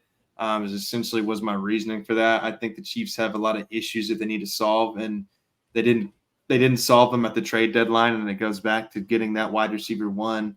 And Rashee Rice is a fine receiver, but is he ready to handle this role? I don't think so. I think the Bills have nothing to lose, and the Chiefs have everything to lose. So they're just kind of riding high right now. There's nobody really threatening their division. The Chiefs can take this game as a rest game almost, and almost as like they're not going to play like it, obviously, but if they went 8-5, their division is nowhere close to competing with the Chiefs for the number one spot for the divisional win. And outside of Miami, there really isn't. Miami could fuck around and get the first round bye in the AFC if they really wanted it, depending on future events with the Dallas Cowboys and maybe some other teams. But yeah, I've got the Bills winning a close one here, 27-23, must-win game for them. Josh Allen plays a good one. Yeah, I feel like Jacob said everything that needed to be said right there for sure. Basically, what I have, must-win game for the Bills, can't lose for the Chiefs. So Jared nailed it on the head as well. The Chiefs did not address getting a wide receiver one for Patrick Mahomes, and I think they felt like Kelsey was going to continue to be Kelsey, and he's been not very good for Mahomes. If you watch the games, Mahomes is playing pretty dang well. He does not have any weapons, and Kelsey's not stepping up for him. Josh Allen, I think they're going to come out and play really well. I've got the Bills.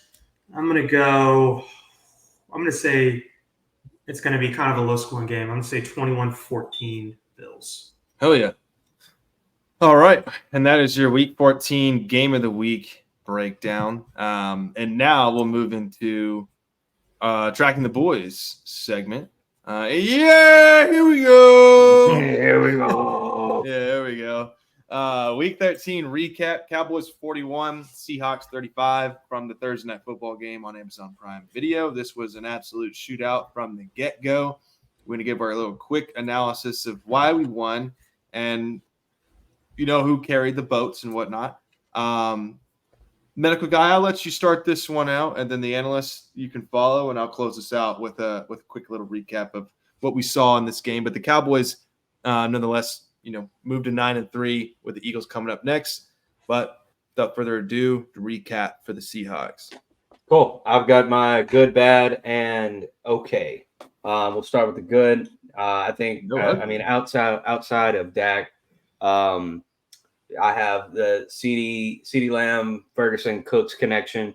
I think all three of them are rolling now. I think with Cooks in there, like I've said on plenty of podcasts before, I think he's showing that, one, he's a prime option, and two, that when he's, no pun intended, cooking, like he's a big difference maker, and it makes all the defenses sit there and be like, oh shit, now they got a third person that can come around.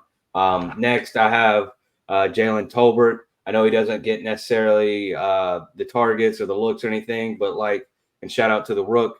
Like you've said many times, when he plays, his reps count, and especially on those, breakout scramble drills, it just seems almost like when Amari Cooper used to do it. It's like he always used to be open by the sideline and make a toe tapping catch, or that nice 7-yard check down to get a first down. He's making his reps count and really taking advantage of those reps he's kind of getting from Michael Gallup. Next, the O-line looked phenomenal, especially in the pass game. Next on the good, and I know this might be kind of a hot take, but Stephon Gilmore. It showed that in multiple situations, if Bland hasn't been great, and props to the Dallas defensive staff, at least trying to make a change, right? Because we've seen in past where we go into halftime and all of a sudden we come out in the same defense and then continue to get shredded. I thought Gilmore did well containing DK Metcalf a little more, especially more than what was in the first half. One of his other TDs, it was obvious where you saw one of the safeties ran into Gilmore, or else he would have had that play covered as well. Next, moving into our okay, I thought the defensive line played all right, and I think they showed up when they needed to. Obviously, making the big plays there at the end of the game, and like we said, our big time players making big time plays. Regardless if they kind of got gashed the whole game, they really stepped up at the end of it when they really, really needed to stop. I also had Pollard. He had another decent game, even though it's not his, past flashy games and whatnot. He's still doing enough to get the job done, keeping defenses on their toes with the run game.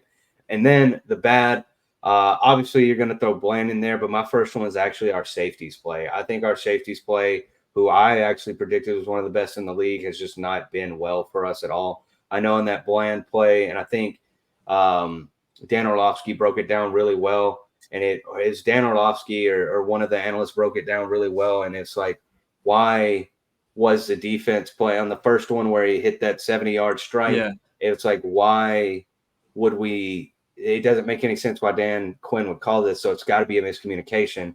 And that allows Deron Bland to kind of take that outside approach moving in because he has safety help over the middle. And you just saw on multiple occasions where safeties were out of place, not in the right spot, running into our own guys, stuff like that. Second was obviously Bland. He had a tough game. I know he had an interception and made a big play when he needed to, but there were multiple times where he was on the burner and whatnot. And then I thought Mike McCarthy's coaching decisions, a couple of them were brutal. Not running the ball on that third down I thought was awful. And the reason being is like, you run the clock and maybe you get a couple more yards. Maybe you do whatever, set yourself up better for a field position, but you at least run 40 seconds off the clock. And so I don't really understand that decision right there and whatnot. So, but those are kind of my recaps of the game. I know I took a lot of points, but I'll let y'all take it away. Hopefully y'all have something different. Yeah. The analysts, I'll let you follow. I'll just give my, Jacob did take all the points. Sorry. God. I'll just give my analytical approach to what Jacob just said. I think Dak is playing the best football of his career right now. He is completely in control of every offensive play he has. I mean, he's got his own cadence now. Everybody's talking about the here we go. But I mean, He lines up. He's the best third down quarterback in the league right now. He's running with his legs. He's taking checkdowns. He's taking deep shots. He's playing at a confidence level that is so high, but it's backed by his offensive line. His offensive line struggled. We've been saying for a long time at the beginning of the season, when are we going to see these, our starting five finally play together? It's been since 2021 or whatever it was. Well, they finally got together and we had some concerns earlier on in the year. They kind of struggled, but they are in full go mode now. I mean, our offensive line, if you watch, they are kicking ass. And that's what Dak needs to be good. And that's something that you shouldn't take away from a quarterback. It's like, that's kind of the conversation we were having earlier with Jalen Hurts. It's like Jalen Hurts' line is playing extremely well and he's struggling. But Dak's offensive line is playing extremely well and he's elevated. That's what you're looking for. So Dak is playing at an extreme high of his career. And then Pollard, man, I've been saying it for weeks. Stop running up the center's ass. And they're finally starting to get him on the outside and, get him outside the guards. And he's starting to look again like Pollard, but a great compliment from Rico Dowdle as well. Yeah. And then the defense. I have my concerns about defense. Hunter's been talking about how this defense has been, we're a defensive-led team. Well, I'd make the argument now we're a Dak-led team on the offense. We go as Dak goes because you just watched us play the 6-5 Seattle Seahawks there were no punts in the game. Our defense couldn't stop a child. I mean, it was unbelievable. I was losing my mind. It was just so bad. But I will give credit to the D-line. They played really well. And like Jacob said, but you can tell that because Geno was having to get the ball out extremely fast. And our safeties were just god-awful. So that's just my little wrap-up. I'll save whatever's left for Jared. But, Dak made the plays that needed to be made. And it's kind of going back to what we were talking about Shatter the Script. It's like you want to see him screw up. Okay, well, he just let another 4-minute drive down the field to put us up by 2 when our defense is giving up 35. Oh, and by the way, he's playing so good right now, and he's in his shit that when he got up and looked at that defensive lineman and shook his shoulders, I about fucking lost it. I wanted to run through a brick wall for him because I was like, you know, that's my fucking quarterback. Like, we're out here ready to we're putting this bitch in the end zone.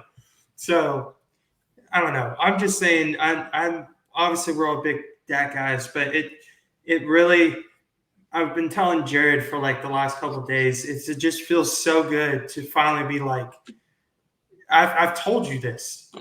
Like, I've told so many people, I've gotten yelling matches with my friends. Like, I've told you this for years that he is a good quarterback. And now he's finally getting his props from Aaron Rodgers, and the media is finally like, yeah, that, like even Stephen A. Smith is saying like, look, he's the MVP candidate right now. So yeah, that's my take on this game. Big couple games coming up for Dallas. I don't expect Dak to play that way going forward, just because they're playing better teams. But he's balling right now, and you have to give him his flowers. So anyway, yeah. Jared. Yeah, absolutely. And we'll move on to the Dak on track. No. All right. So one of the things I wanted to talk about specifically, Ryan, you hit on the nail first. I was going to talk about the offensive line. So they're just protecting the quarterback in an outstanding fashion. And you made a great point that he's elevating because of that. I'll tell you who else is elevating, and he took it as absolute disrespect when Richard Sherman said he is an overrated and not a bona fide number one wide receiver. Since then, this is pro JPA football. He has 63 receptions, 824 yards, 6 receiving touchdowns, and 12.8 yards per reception. An absolute stud performance in the last couple of games from CeeDee Lamb there. You know, he's just been an absolute monster. And then one of the things about Dak Prescott and that I wanted to get into once we hit the Dak on track segment is just his PFF grades. Right now, he's got the most 20-plus yard completions in the NFL. And he's leading. The second next closest guy is 3 or 4 underneath him with CJ Stroud. I mean, you want to talk about elevating yourself with a clean pocket, actually playing the position, going through progressions instead of just looking at a one slant check down RPO. It's left, right, left, no, middle, no, check right, back to middle. There's a play in there, and I wish I had the all 22, gameplay like breakdown of my own on this one because, and Ryan, you would like it too because you would have saw the same shit I saw. Is that there was a play, I think it was the first time he hit Brandon Cooks on an over route against the Seahawks. I believe it was Brandon Cooks. He sits in the pocket. He scans left, scans far right, scans back left. He's got 2 people at the sticks on third and short that are wide butt fuck open, just sitting there. And instead, he opted to throw 15, 20 yards downfield to get 30 yards because he knew that his offensive line was protecting him. He had time to progress. And even if he sensed a little bit of pressure, he had 2 dump downs right there ready to go. And that's elite football play. You want to talk about the engine of your offense? Well, there's a lot of components within a pump when it goes into a skid in an industrial refinery. And those little parts, the more they get corroded, the more inefficient the pump actually becomes. Well, right now, he's got efficient parts on every part of the pump, and he is the engine. He's the water that makes it pump. So I think this is that little industrial distribution metaphor. That was beautiful. But Dak Prescott is the engine, and I'm just like what Ryan said earlier, and I guess we'll get into it more of the Dak on track, but he is just playing incredible football. This is the best football of his career, and this is exactly why I call myself the Dak disciple.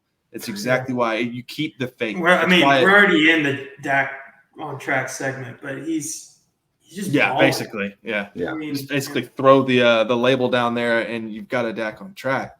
And I'll get the passing chart in here for you guys, while we're talking about him because he's got a 92.1 PFF grade throughout the year. That's number 1 in the NFL.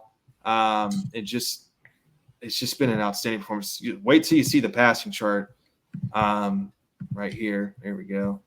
There we go. All over. Right, yeah. This doesn't look like the right one either. No, it is the right one. Yeah. Okay. Yeah, sorry. Because last week they didn't have it. So or the week I did it by myself. But yeah, there you go. Green dots all around, all over the middle of the field, hitting that left side. I think a lot of those completions to the left were, your slant routes and not too much behind the line of scrimmage, but this is just an efficient ball game. Now, people ask the question, did Geno Smith outperform Dak Prescott in this game? I was talking about it with the kid earlier, and we said that we thought Geno Smith played way past his expectations, and which caused him to have a quote-unquote better game because we expected Dak to play to this categorization of elite play. So this was expected of him. So this is what we all knew was going to, I guess, not happen, but, we're not surprised. So the medical guy, I'll let you go last on this one. The analyst, you'll go next, and you'll give your letter grade, your analysis, and then we'll circle it back to me, and I'll move it on to the Rooks Looks. All right. Well, I got an A. I would say A+ if you had a couple more completions, but I mean, in a game that we were just talking about where the defense is supposed to do something for you, there's no punts, just crazy amount of penalties, just a typical weird Dallas game that only happens to Dallas. It's just like you never see a game like that for another team. It's always Dallas that has these weird games where you feel like you're going to lose your mind full of anxiety. But he came out and he balled. And then when it mattered the most, our defense came up. But he was the reason we won this game. Plain and simple. So, there's nothing more you can say about that. We've already talked all about it. But he came out and he said, you know what? We're going to go win this freaking ball game. I don't care if I don't have a defense. I'm going to go score 41. And that's what we did. So The other point of that is, we were saying earlier in the season that we want to see the offense open up. And that's what they've been doing for the last couple of weeks is they've been putting it in full throttle and they've been doing everything we've talked about. And Dak, like we've said, has elevated that to the next level by adding, Cooks into the mix, getting Lamb 14 targets, Ferguson coming up on big third downs. Like he's getting his playmakers the ball, and that's what matters the most here. I totally forgot to talk about him. The medical guy, I'll touch on him when we get back. Pause. Oh my God. I'll keep mine short and sweet. I have him as an A to A+. Like y'all said, he last few games, and even the one loss against Philly, I mean, he's basically geared up and said like, hey, I'm gonna do whatever I can to win this game, and he's performed the way that he's needed to. And I think this was one of those games where I guess if you want to touch on shattering the script, not everything went, we weren't up by 3 scores. We weren't up by all this. We were down at halftime. Defense wasn't playing as well as it should, and it didn't phase Dak or the offense. And so that's why I give him an A, and let's hope he keeps this thing rolling. Yeah. And my grade is an A as well. The biggest reason for that is just his ability to navigate the pocket in this one. We, like you said, the shatter of the script, was that this offense couldn't play from behind. Well, whoop-de-da, we can play from behind. It doesn't matter what team it can be. There are some unachievable outcomes, but, this offense works best when Lamb gets 10-plus targets and Cooks gets involved in number 2. Where this offense really excels is when you get baby Kelsey heavily involved. And this is a guy that I want to congratulate. Everybody should pat themselves on the back for this one. In fact, the kid in the living room right now should pat himself on the back because he was the first one that said this along with me when we were grinding over the summer with our $20 mics and headsets, saying that in May of this year that Jake Ferguson was going to be the next big thing. And then in August saying that he's going to be the next Kelsey. And then throughout the season saying that he's going to be able to bring down the tight end or the safety and become an absolute kickstart nitrous to this engine of an offense, this controlled chaos. So, I want to speak a little praise on Jake Ferguson and make sure baby Kelsey's name is heard. And lastly, I said we spoke, about Dak Prescott navigating this pocket, doing what he's supposed to do. He did an outstanding job of it, and this is hopefully he continues as we start the real gauntlet coming up. So yeah, letter A for grade. Let's get to the Rooks Looks real fast, and then we'll move on into the heave of the week and our predictions for the Dallas Cowboys versus the Philadelphia Eagles game. Start off, I actually had a pretty good week last week, but I'll just run through it. Here's your recap from Week 13 NFL Stardom Situm. I told everybody to start Tony Pollard. This is Dallas running back versus Seattle on Thursday Night Football. He got 17.30 PPR points, 20 carries, 68 yards, 1 touchdown, 3 receptions, 15 yards. All around great performance from Tony Pollard there. I told everybody to start Cortland Sutton based on his touchdowns alone. This is the Denver Broncos wide receiver versus Houston in a must-win game. He had 15.7 PPR points. Literally did exactly what I said. 2 receptions, 77 yards, 1 touchdown. His touchdown was a saving grace. He is touchdown dependent, but he's also scoring touchdowns. I told everybody to sit Drake London, Atlanta wide receiver versus an amazing Jets secondary. He ended up getting 1.80 PPR points, 1 out of 5 receptions, 8 yards. I told everybody to sit Joe Mixon. This is the one I was really wrong about, and I'm sorry. But the Cincinnati running back versus Jacksonville, I thought from last week that he would be force-fed, and he wasn't. So I figured the same thing would happen this week. Wasn't the case. 29.70 PPR points, 19 carries, 68 yards, 2 touchdowns, 6 receptions, 49 yards, a 30-point performance from Joe Mixon. And then my sleeper of the week was Zach Moss, the Indianapolis running back, replacing Jonathan Taylor versus the Tennessee Titans. Now, he had the volume to do some great things here. He just didn't get the numbers. He had 19 carries for 51 yards and 2 catches for 6 yards, 7.70 PPR points, which moves me into my Week 14 Stardom Situm predictions. 3 out of 2 on that previous week. So let's see if we can repeat and get 5 out of 5. Start Rashee Rice, Kansas City wide receiver versus Buffalo. I know I mentioned some number 1 issues earlier on the pod, but I also mentioned that Rashee Rice is having a good rookie season. Expect a shootout. Rice has been heavily involved since week 6, and his snap percentage has been increasing. Start Taysom Hill, the New Orleans tight end. That could have been my sleeper, but I think he's a must start. You can see a decent quarterback workload this week with Derek Carr being out, and the offense will have a large offense. If you're smart, Dennis Allen, you'll give White Debo the ball, and your offensive focus will go to him because your offense is injured. So expect Taysom Hill to get a pretty good workload all across the field on Sunday. And then sit DK Metcalf, Seattle wide receiver versus the 49ers.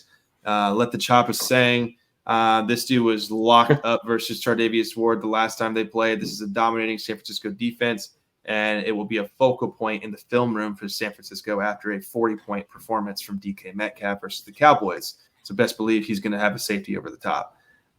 Sit Calvin Ridley, Jacksonville wide receiver versus Cleveland. I think a lot of people are going to do this anyway, but unfortunately, Trevor Lawrence was diagnosed with a high ankle sprain, as that guy mentioned earlier. So inconsistent production goes to very inconsistent production, and versus the top 3 defense in Cleveland. Your sleeper of the week is actually going to be a longtime friend. I want to think of a name like Ben Kenobi for him. Joe Flacco. Close. It's not the same skin complexion.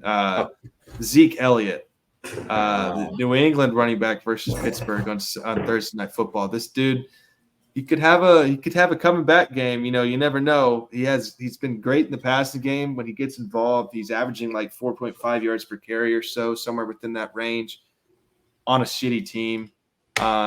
Just expect maybe more than 10 points is what I'm expecting here. Ramondre's out with an injury. Backup QB and Mitchell Trubisky for the Pittsburgh Steelers.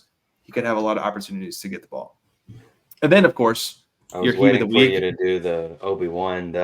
Obi-Wan. That's a name I haven't heard in a long time. Obi-Wan. That is a name I haven't heard in a long time. So my heave of the week, I was afraid that the analyst was going to use it, but it's from the same game. And this is, look, everybody's poaching from everybody on Twitter. Like, look, they get in this video from NFL. So if I get some type of like a warning, it cracks me up because everybody is stealing everybody's shit. Yeah. It's the internet. You can post these videos. Why would they give you the feature? Anyway. So here's my heave of the week. This is Tua Tagovailoa, to Tyreek Hill. So here we go. Let's play do some by play-by-play. play. Play-by-play. Do the roar. Do the roar. Bunch receiver set right here. Motion to the right side. We have a blitz incoming to a seize it. He's going to hike the ball. 17-7 ball game here. Shuffles left. And he stout ball. Throws it deep right side to the little midget boy, number 10, Tyreek Hill, the future CTE user. And Tyreek Hill, will he break the record? We could see it on a major program network like CBS this year on Christmas Eve versus the Cowboys. But that is your heat of the week to Tagovailoa to Tyreek Hill. And that wraps up your Rooks Looks. And we'll move on into the Dallas Cowboys versus the Philadelphia Eagles predictions, which I'll hand over to the analyst to pass over to the medical. Back to me. There we go. All right. I'll move through this pretty quick. Keys to success. Keep Pollard and Cooks hot. You know, I said earlier they've been rocking and rolling on offense. Keep those guys that have been your catalyst to a good offense going. Obviously, feed CeeDee Lamb as many times as possible. They've been doing that. And then keep Dak mobile and not sitting in the pocket all day, even though the linemen have been excellent. Now, for the defense, do not let Bland get embarrassed like that again. Not really his fault, but the safeties need to step up big time. It has been absolutely embarrassing. And then read your keys and play as a unit. You know, RPOs tend to get Dallas because they get out of alignment, and that's what happened during the previous game. So if Dallas can read their keys, just play, you know, as a team on defense, I think they have a good chance of stopping the Eagles at home. So that's my keys to success. And then I think both teams are going to be really hungry for this game. I think Dallas knows the importance of this game, and so does Philadelphia. Philadelphia just got embarrassed on live TV in front of everybody against the 49ers. But the Cowboys have been so good at home. They've been just the best, I think the best team at home in the NFL. So I'm going to take Dallas in this game, and I think I'm going to take them heavily, 31-17. Okay. Dallas. Oh, heavily. Okay. Nice. I love the confidence there. Love the confidence, BG. They are medical guy.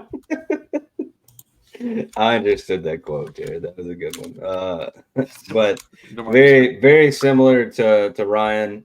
I have continued to cook, you know, play on words, continue to get the ball at Brandon Cooks. It seems to be just a difference maker in this offense. And that's really all it is on offense for me. And then defense, I have contained Hurts, like we've talked about. Obviously, you want to pressure Hurts and do whatever you need to do there.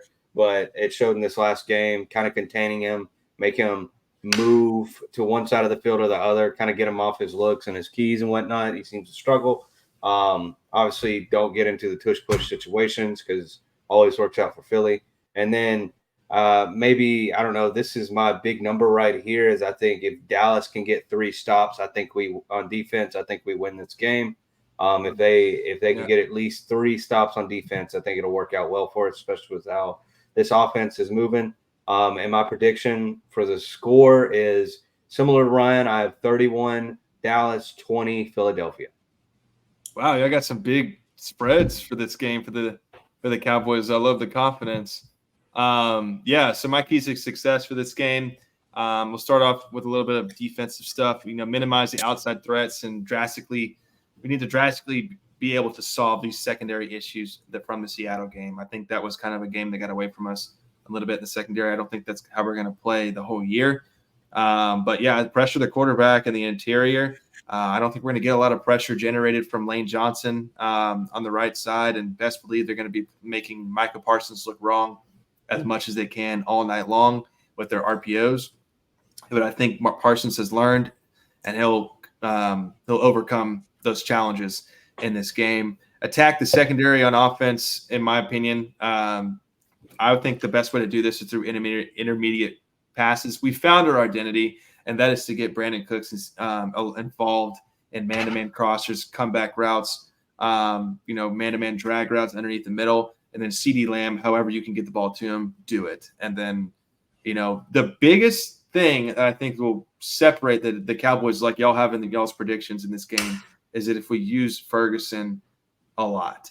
The Philadelphia Eagles have done a very bad job at covering tight ends all year long. I don't think Darius Shaq Leonard elevates those efforts at all.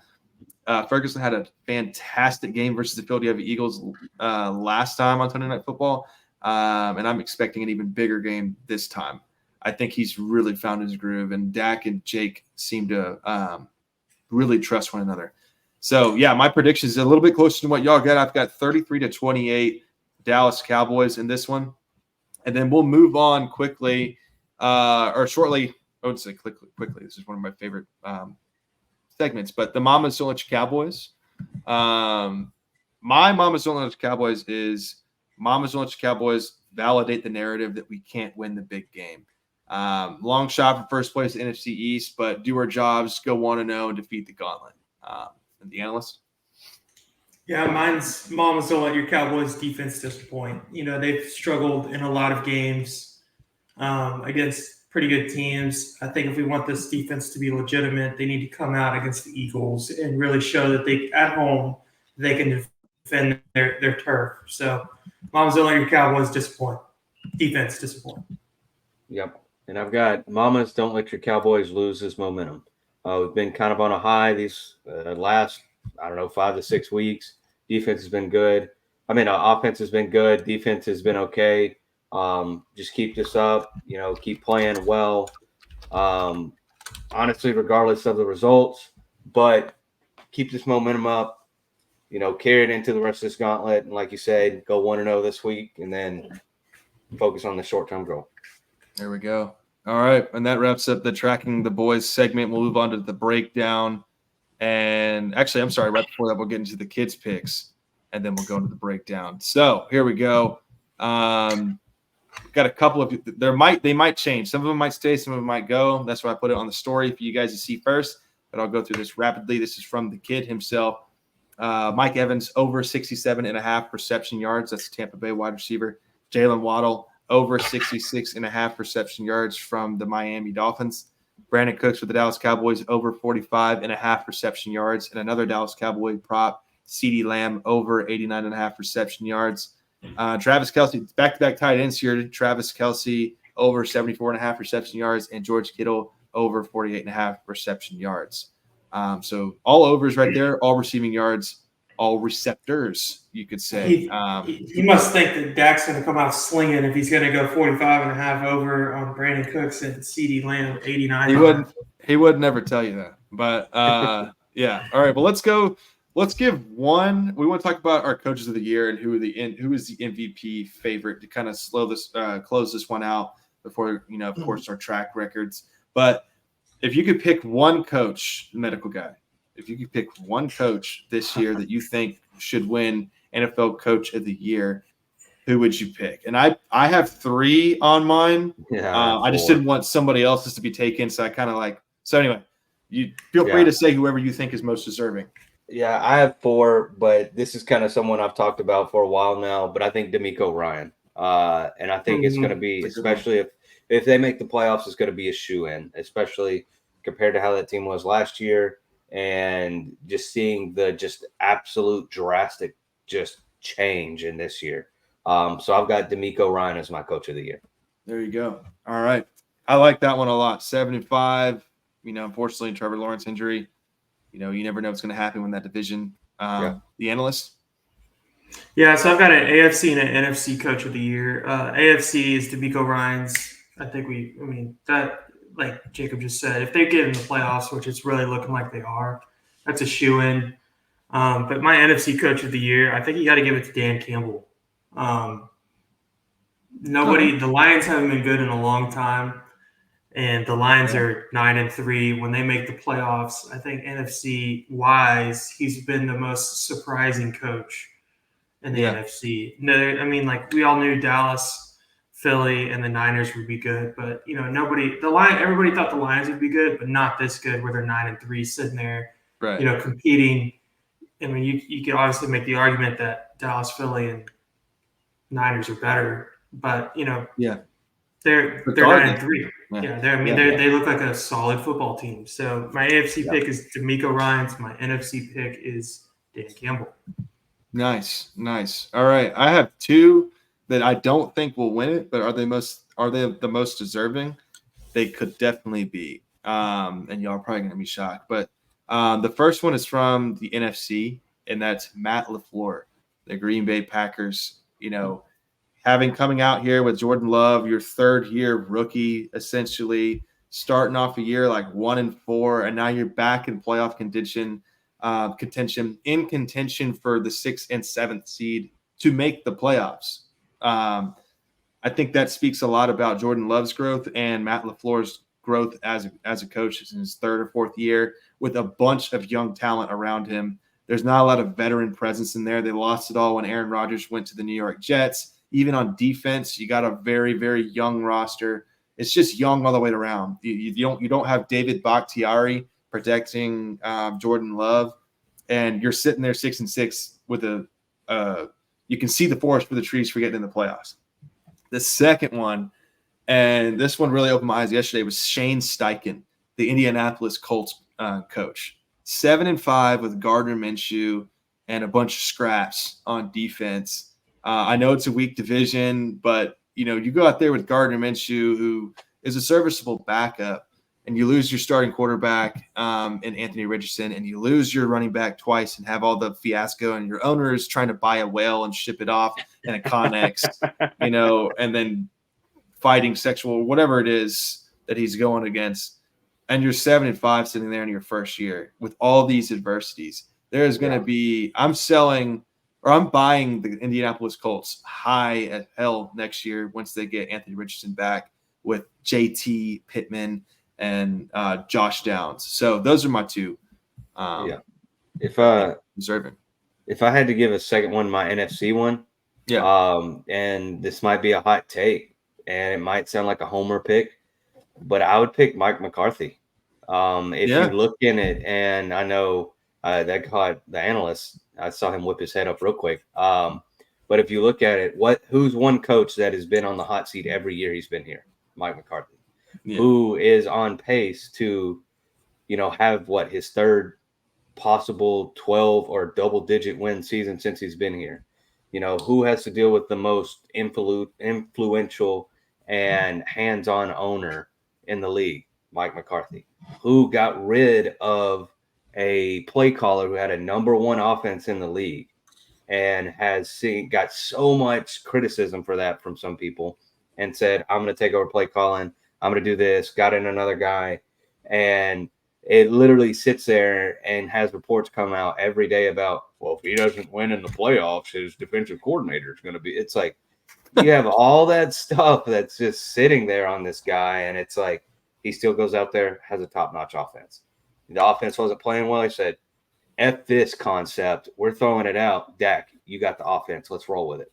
Offense is back to number one and playing as best as we've seen in a while. And, it just seems like, yes, there's some mismanagement, but all coaches mismanage certain situations every now and then. But I could honestly see if he goes into the playoffs in another 12-5 year and does well in the playoffs and continues to have a good offense and everything, I could honestly put him up for Coach of the Year. Yeah, especially if he succeeds in this gauntlet. Yeah, that's a fair argument. That definitely caught me off guard, but that is a fair argument. Yeah. All right. So MVP favorites. And I've got a stat thing I'm going to run through very quickly. Actually, you know what? I'll do it first, and then I'll let the analysts follow. But here we go. I've got, if Dallas beats Philadelphia, I think it's Dak Prescott. At the end of the season, I think it'll be somebody else. I think it'll probably be like Jalen Hurts. He's got a very cherry-coated season. But like I said, if Dallas beats the Philadelphia and does well in the gauntlet, it's Dak Prescott. The most deserving, I would say your most valuable players are Christian McCaffrey or Tyreek Hill. If you're talking about most valuable on your team, Christian McCaffrey or Tyreek Hill. They lost 3 games when they didn't have a CMC. They would probably not be a top-tier offense without Tyreek Hill, in Miami. And then here's my case for Dak Prescott. This is, I guess you can take this out of Suits. You call me the Mike Ross here defending Dak Prescott. But Dak Prescott on third down here in 2023, he's taking his third down numbers to a new level. Average a jaw-dropping 0.553 adjusted EPA per play. If you don't know what EPA is, that measures the difference between a team's expected points before the snap and after the play ends. It's a number, his number, the 0.553, is a number that is 0.25 more than the number 2 quarterback this season, an output better than any quarterback has achieved in the last 6 seasons. This isn't the season something like this was supposed to happen. He's completed 72.8% of his passes on third down, 9.6 yards per attempt. And then I have the stat muse here where he has a pass rating of 117.2, 985 yards, 7 touchdowns, and 2 interceptions in 12 games on third down alone. Sheesh. Which is insane. I've been saying it for a while, third down king. Yeah, compared to the other quarterbacks, Brock Purdy, who they just said is the favorite, 62.5% on third down, 7.9 yards per attempt, 98.6 rating. Yeah, that's pretty close, but it's nowhere near Dax. And then you got Jalen Hurts, who's the closest with 71.9%, 9.2 yards per attempt, 104.9 rating. Still not as good as Dak. Dak is the third down king, and he is the reason why he's the engine of the offense and why I have him as the MVP favorite if they win the gauntlet. The analyst, sorry. I just have that it's really between 3 guys, and it's kind of following up what Jared said. You know, you got Dak, Brock Purdy. For some reason, it's Jalen Hurts, but it's because everybody looks at the MVP race as a quarterback race, and they factor wins into those stats. So, like Jared said, if Dak can come out of these next 3 games, Philly, Lions, and Miami, and win 2 out of those 3 games, then I would say that you need to put him up in the conversation for MVP. If Brock Purdy comes out and wins, and they get the 1 seed, I would not be shocked if they pick Brock Purdy because it's the media. But Jared's right. If you're talking real MVP candidacy, and if you go look at the odds, the 3 people I just named off, the odds that came out yesterday, it goes Jalen Hurts, Dak Prescott, and Brock Purdy are all 3 at the same odds. And then you've got Lamar, Patrick Mahomes, Tua, Josh Allen, McCaffrey, Hill, and CJ Stroud all to follow him. So in reality, it should probably be Tyreek Hill because he's having an unbelievable season. Right. But, the way the MVP works, it's going to be between Jalen Hurts, Dak, and Brock. And everything we've said on this podcast, obviously, I'm picking Dak if he wins these next 2 to 3 games for the reasons I said earlier. And what Jared's been saying, he is just the absolute engine to this offense. And if we lost him, the Dallas would not look the same whatsoever. And you could make the argument for Hurts and Purdy too. Yeah. But, just the situation that all 3 teams are in, it's pretty obvious what's going on for Dallas, and it's pretty obvious what's the case for the Niners and the Eagles. Yeah, absolutely. And the medical guy. Yeah, and so just to follow up what y'all said about Dak, I mean, he's top 3 in almost all QB stats that are obviously relevant, and even the ones that are, if you're just looking at box score stats, he's top 3 in all those. I'd love for him to be. He's going to be my favorite, I guess, to win it. Another 2, and I know Ryan mentioned these as well, but and he's going to win Offensive Rookie of the Year, and it's got to be CJ Stroud. And my reasoning by that is he's a rookie, and his team is a 3 to 4 win team without him. And so if you're looking for absolute, most valuable to his team, it's got to be CJ Stroud for me. And like Ryan pointed out earlier, there's been multiple games where he picks a guy and he's winning with that guy, and he's and it doesn't. And that's the thing is yes, he has Tank Dell and Nico Collins, but nobody would refer to them as they're top 5, top 10 wide receivers, right? And so I mean, hell, he did it with Noah Brown and Dalton Schultz as well. And so we know the supporting cast he has and how he's doing it, and he's still in odds to win it. And so I think if he could continue and still stacking those numbers, I think he's 218 specifically.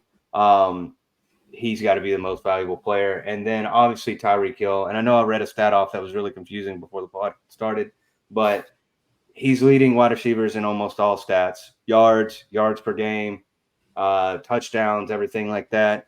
But another interesting stat that I have is that, and this is Tyreek Hill's yards per quarter. Okay. So quarter one, he averages 40.9. Quarter two, he averages 38. Quarter three, averages 37.2 yards.